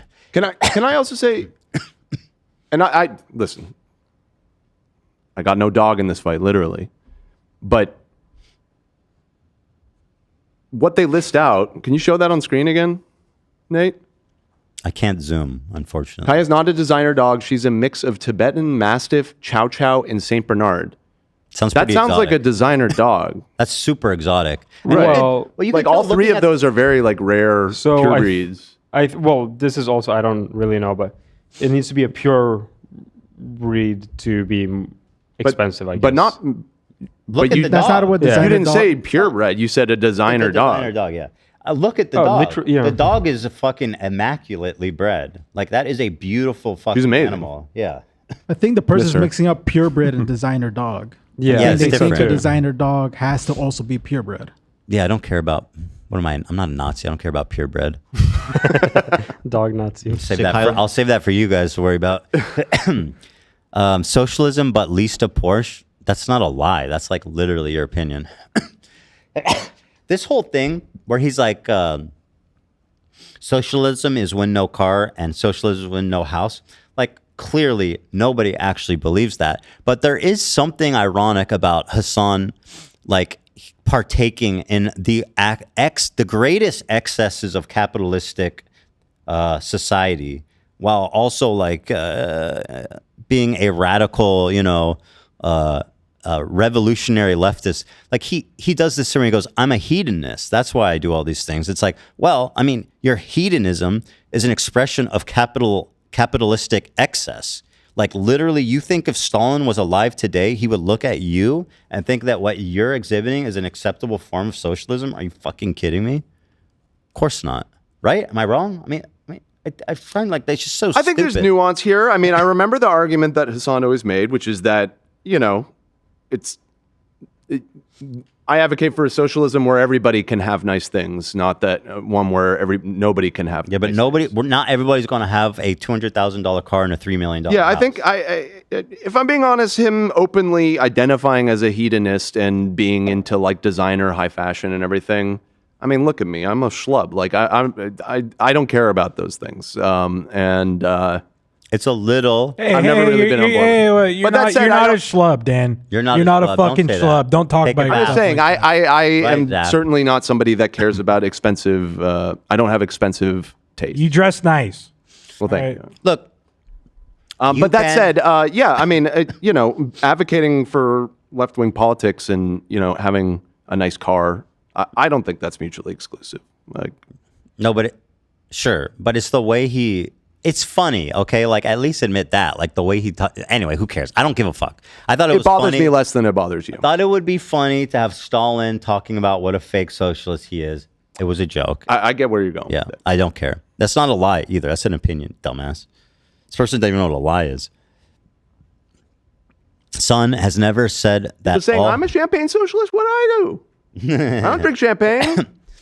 No, Hasan would, if there was like a Stalinist revolution, Hasan would be the dude in the fucking, it's all set up with the caviar and the fucking. He's like, no, I'm actually make a difference because what I do is so important. The communications, the propaganda, the communicating with the people. I need this level of luxury. It's necessary for my job, you guys. Right. And like a flying tube of demons type of shit. People are saying I'm wearing a $500 Dior beanie. No, it's not true. It's Target or something. Let me see that watch, Dan. Let me see that fucking watch. It's a scratched up Pixel watch that I got for free with my phone. Is that the new Swiss brand? No. Yeah, right. Was that made in Swiss? I scratched the shit out of it when I was climbing. Was that Swiss made? It's not. A Google watch, bro? It is a Google. It is a big corporate watch. Ooh. How much is that mic I you're drive a using? fucking 10-year-old Nissan, man. Oof. Leave me alone. Leave me out of this. No, but I haven't washed it in like 3 years. That I have a problem with. You can wash my car if you want. I will gladly wash your car. Oh, that would actually be really nice. I do think you are a respectable, sane, great example of a modern leftist. Oh, Dan. thank you so much. I do think you are a model person. I do think it's commendable, and I do look up to you for that. I'm and some idiot. I think we Please. need more examples like you and less examples like Hasan. I don't. on the fucking private plane. I do not endorse this message. Do not listen to me. Although you did fly, didn't you fly on the private plane to Vegas, Dan? You should have walked. No, I didn't. Oh, you didn't. Good for you. No, I didn't. Good for you. Well, I didn't walk, but I He didn't. hitchhiked to save fuel. I drove. Driving? Boosh. Hasan never said that all the bad shit the Houthis were doing towards women, LGBT people was good. Mine never rather speaks about how being genocide. These are so dumb. Being genocide makes it infinitely harder for people to fight for social progress. Okay. Hasan playing a Houthi music video is not him endorsing terrorism. Well, it is. The way he did it is, for sure. That's not a lie, by the way. Once again, you're so fucking dumb. He actually pulled this up. This post, wow. Hasan explaining how, okay, I don't care. You can read it. It's dumb. Expressing how shutting down the Red Sea is not him endorsing terrorism, a civilian population. He literally watched a video of terrorists commandeering a civilian fucking ship. Like, what do you want? Anyway, the fact that this is their criticism of my video is pretty incredible. Like, I don't think there's one substantial criticism in this entire list. And it's all kind of like, he said Hasan supports Houthis, but Houthis are actually dope. So here's one from today, because I guess this is all happening in real time. This is why I pointed this out, because I had a feeling that the people in that photo were not so innocent. I don't know if that's important. Comrade Lamb? Oh, great. Another comrade. Yeah, another comrade. He tweeted this out. So remember you said he it tweeted looks like this out. So he's still dealing with, oh, this just happened like 10 minutes ago. Right, yeah. Perhaps this is why my former podcast host is too afraid to talk to Sam Cedar. Oh my God, bro. This obsession with Sam Cedar is weird. It's like fetishizing. Sam Cedar has never said he wants to talk to me. I have never said I want to talk to Sam Cedar. Your obsession with trying to get me to talk to a approved Jew on your list is fucking sick and weird, bro. You know what he did? The Majority Report took the song we released, Only Ever Wanted. Oh, here we go. Now we're going down this rabbit hole. And then made I fun don't of want us to for talk having to bad Sam music. Cedar. I don't care. And Sam Cedar doesn't care either. Who put a filter on our song to make it sound bad? But he says, oh, he's responding to my podcast that's happening right now. Okay, let's see. Perhaps this is why my former podcast is too afraid to talk to Sam Cedar. I'm not too afraid to talk to Sam Cedar. I don't care. I'm Steven Crowder now. Or myself about Gaza. I'm too afraid to talk to you about Gaza. What are you talking about, bro? You're the one that fucking caused this whole thing by ignoring my my original text message to you about being uncomfortable with you supporting Hezbollah. I said cries about watching a 2-hour compilation of bad faith clips out of context. Oh my God, bro. So is Sam Cedar King Jew? Is that what? Apparently he is the arbiter of all things anti-Semitic and Jewish. And therefore, if I would only, and he's been doing this from the beginning, if only you would sit down with Sam Cedar, who I like, by the way, and respect. And also, it should be worth noting, too, that I believe that Sam has said, leave me the fuck out of this. I don't want anything to do with this. Which is fantastic. Right. I remember when he first said it, Sam was like, sure, I'll talk to him. I don't care. Which is like the correct response, because me and Sam are friendly. We don't care, you know. Yeah. But he goes, leave me out of this. It's like, bro, what are you doing? Talk to my Jewish friend, who, by the way, who doesn't care about this issue or isn't interested at all. Can't people see how weird this is?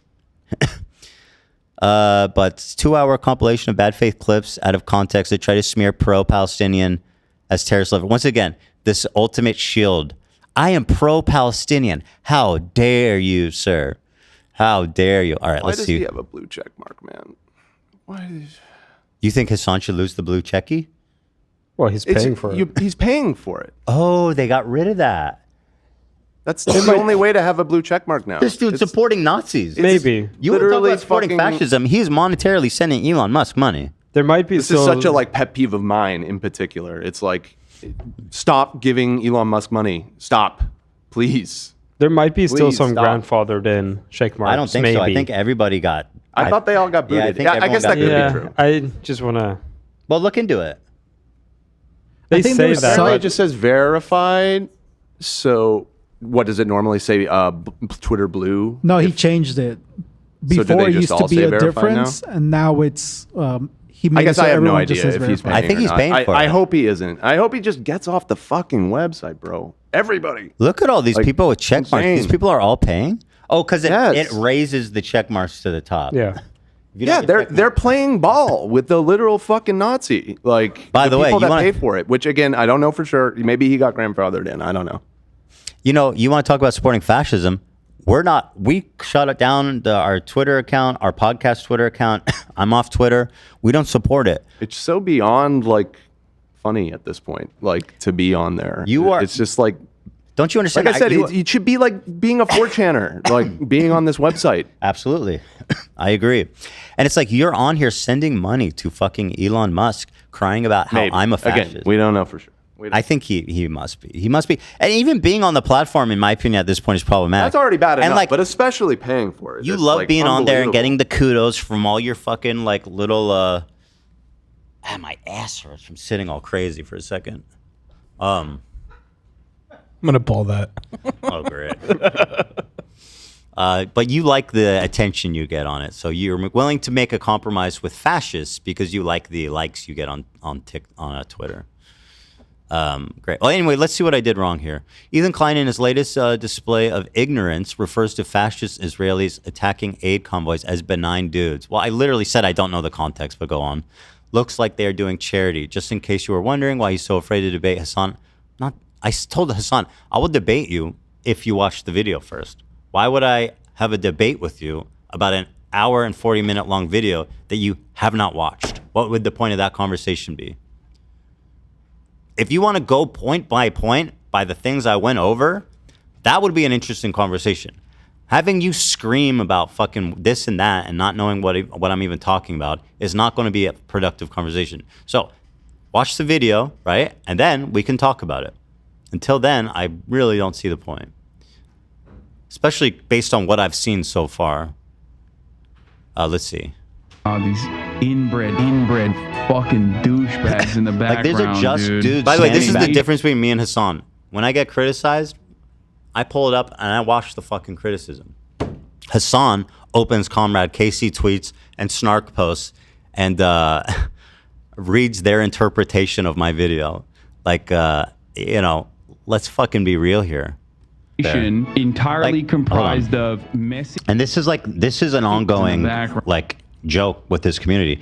These are just fucking benign dudes. Just I don't know what the fuck they're doing. It looks like they're doing charity or something. It looks like they've got water or boxes or something, like they're helping.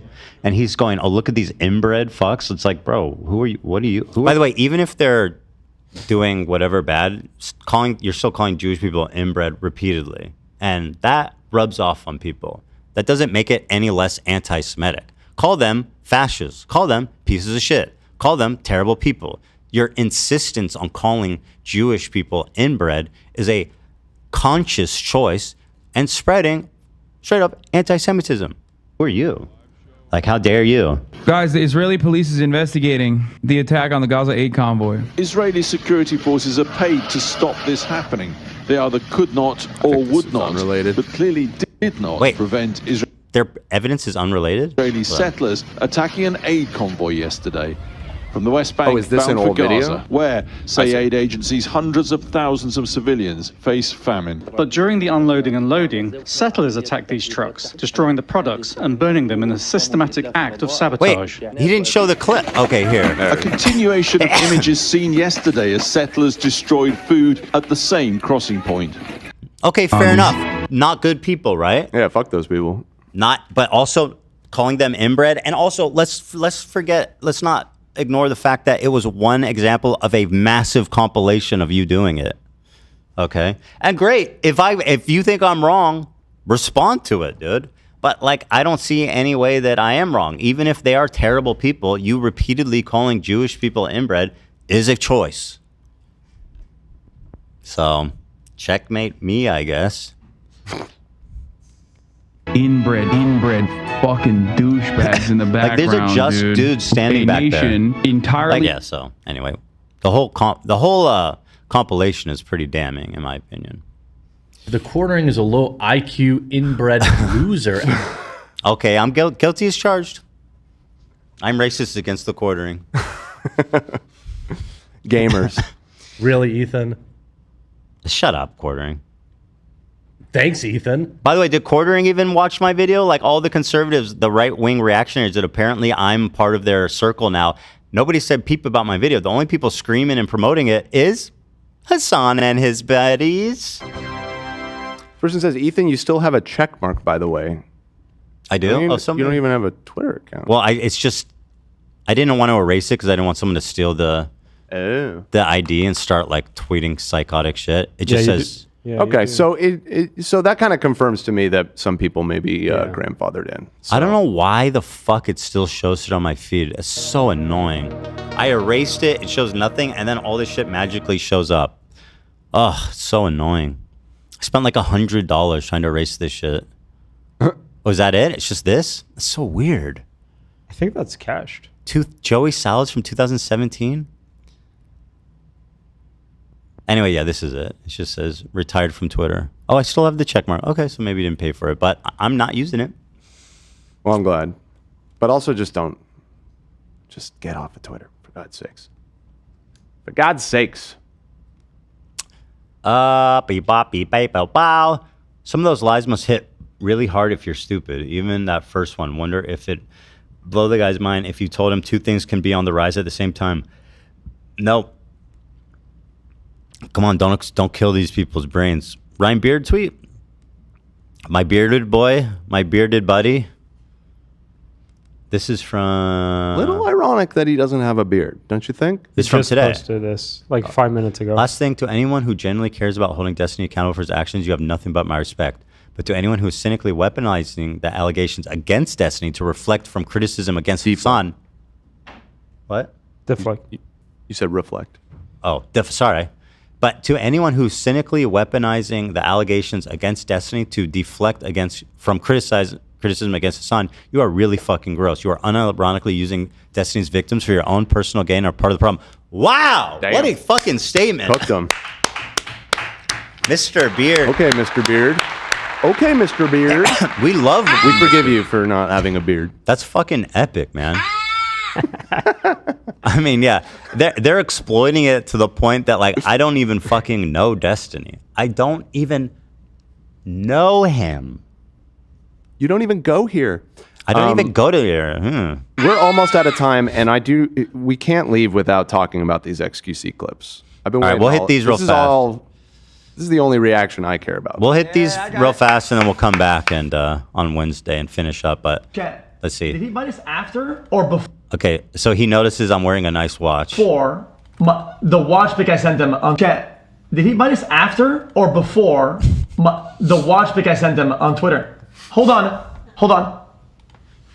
Did I make him buy a watch? Could all agree on. Hey, hold on. I made this bastard buy a watch. There's no shot. And what was that? This bastard. That we love America. I bullied him into buying a piece. It's insane. Pretty funny. But I'll tell you this, XQC. Life, I mean, I'll be honest. Life does come at you fast. You know what I mean? Mm-hmm. Never expected I'd be into collecting watches. That being said, it wasn't you. It was Steiny at a poker table and me wanting to humiliate him. That's what I said. Yeah. That's what I said. That was the genesis. But fair enough, you know. You know, he might have planted it in your brain. It could be. I kind of am with be. XQC here. It could be. Because he bullied you pretty hard, and he got you pretty hard. I was talking about watches it could be. for like 2-3 years. Mm-hmm. You know, I was a big watch guy. Yeah, So that's I true hope too. that kind of rubbed off too. Yeah, I think You know, it did. a little bit. Everything. It was all in the ether. But yeah, you know what? I'll give him some credit. Yeah, he did. He Maybe bullied me. 10%. Yeah. I'll give it up. I'll tell him. He did it. But maybe I'm like, you know, I like it. I like the watch thing. So thank you, XQC, for putting me onto that. My dog. And then here is more commentary from XQC. Let's see how long he can go without offering any commentary or analysis on this Hamas hype video.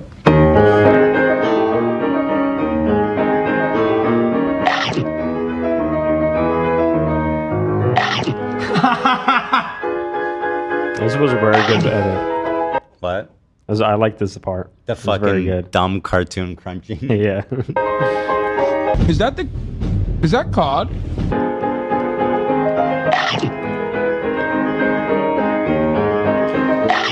I invented this type of reaction, by the way.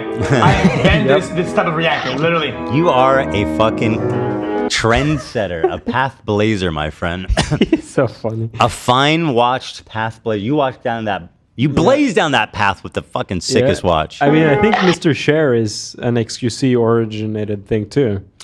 He's pretty. I will say he is pretty influential. Oh yes, yes. Yeah. And I mean, considering for a guy that you can't even understand what the fuck he's saying, imagine if he like spoke clearly, how many people he'd have watching. That's what I'm saying. Double, man. Yeah.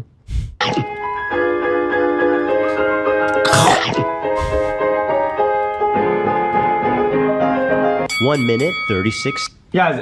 This is Force's analogy, but yes, it's also true. People said react this, react that. We don't hate reacts. It's lazy. I actually invented watching. I invented watching. People think reacting on stream. No, watching. I'm not reacting to this. I'm watching this. What about it? He's taking his time to analyze. Well, anyway, my criticism isn't that he's like watching. It's that he's watching terrorist propaganda. But Yeah. it's a little different. But I hear your point. And listen, I respect it, man. I acknowledge you. We hear you. I acknowledge you as the king of this shit. I expect nothing Hold less from a journalist such as Hasan. Quiet, everybody. He's about to speak. He's gonna talk. That's crazy. That's crazy. That is fucking amazing. That's actually amazing. Wow. Dude, everyone doing this type of reactions probably do get certain like words and stuff like that from XQC. He started that shit. That's crazy. I have a question, like an editing question. How many layers of like that quiet did you do? Oh, I don't know, like 5 or 6. It's funny. I like it. Yeah. Thank you. Appreciate that. That's crazy. That's crazy. That is so damn funny. It's my blueprint. There you go. XQC, funny. All right, dude. Nice watches. Funny guy. He's really good at Marvel Rivals. I respect him a lot for that. Oh yeah. All right. There's a million other things to talk about, but and I promise they're really funny. But we'll get to those on Wednesday. Until then, my friends, thank you. I want to say genuinely for all the support. It's been very meaningful and it's been very nice to see. Especially, it felt like for the longest time that we were I was kind of on my own and all of this stuff. And I had faith that if I, or I don't know if I even had full faith, but I thought if I can put everything down, all of my thoughts, because it's all so complicated. It's like, how do you explain that? Like, you need an hour and 40-minute long video to explain this shit. And so I knew it would be a huge undertaking, but I felt I needed to explain myself. And I put all my effort into it. And I'm glad to see that it's resonating with people. I really appreciate that. And I appreciate the encouragement and all the nice words. It's been very, very, very rewarding feeling of just like, I'm very happy with how all my hard work kind of culminated there. Thank you guys, really, genuinely. Mom and Dad and apple pie, baseball into picnics in July.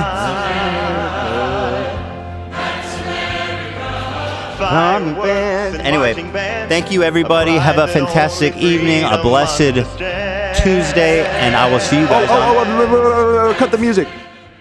I just realized we gotta talk about. Oh shit! We have mind. an unusual schedule this week. Okay, fuck. You're right. Tomorrow. Okay, we're doing a poker thing again. I'm getting kind of tired of it. This might be the last one. You tired of losing, huh? No, just the whole thing. And yeah, I whatever. So me and Eli are going on Thursday. It's actually going to be one table, which I think will be more fun. A more fun watching experience too. It's like the first time we did it. Mm-hmm. So that should be fun. But anyway, that's on Thursday, which is when we do the member stream. I do not want to miss another member stream. So tomorrow we will be doing our member stream. There you go. On Tuesday. Okay. And then Wednesday we'll do a regular show. And then I guess Thursday we'll broadcast our third show. And then will we do a normal show on Friday? Because you're not getting back until... No, that'll be our Thursday show. Huh? That'll be like our Thursday show, right? So you're saying there won't be an episode on Friday? I won't be back. Okay. I don't think. So Or maybe I was will. unsure on how that was all timing out. Okay. Maybe I will, actually. Lena, are you here?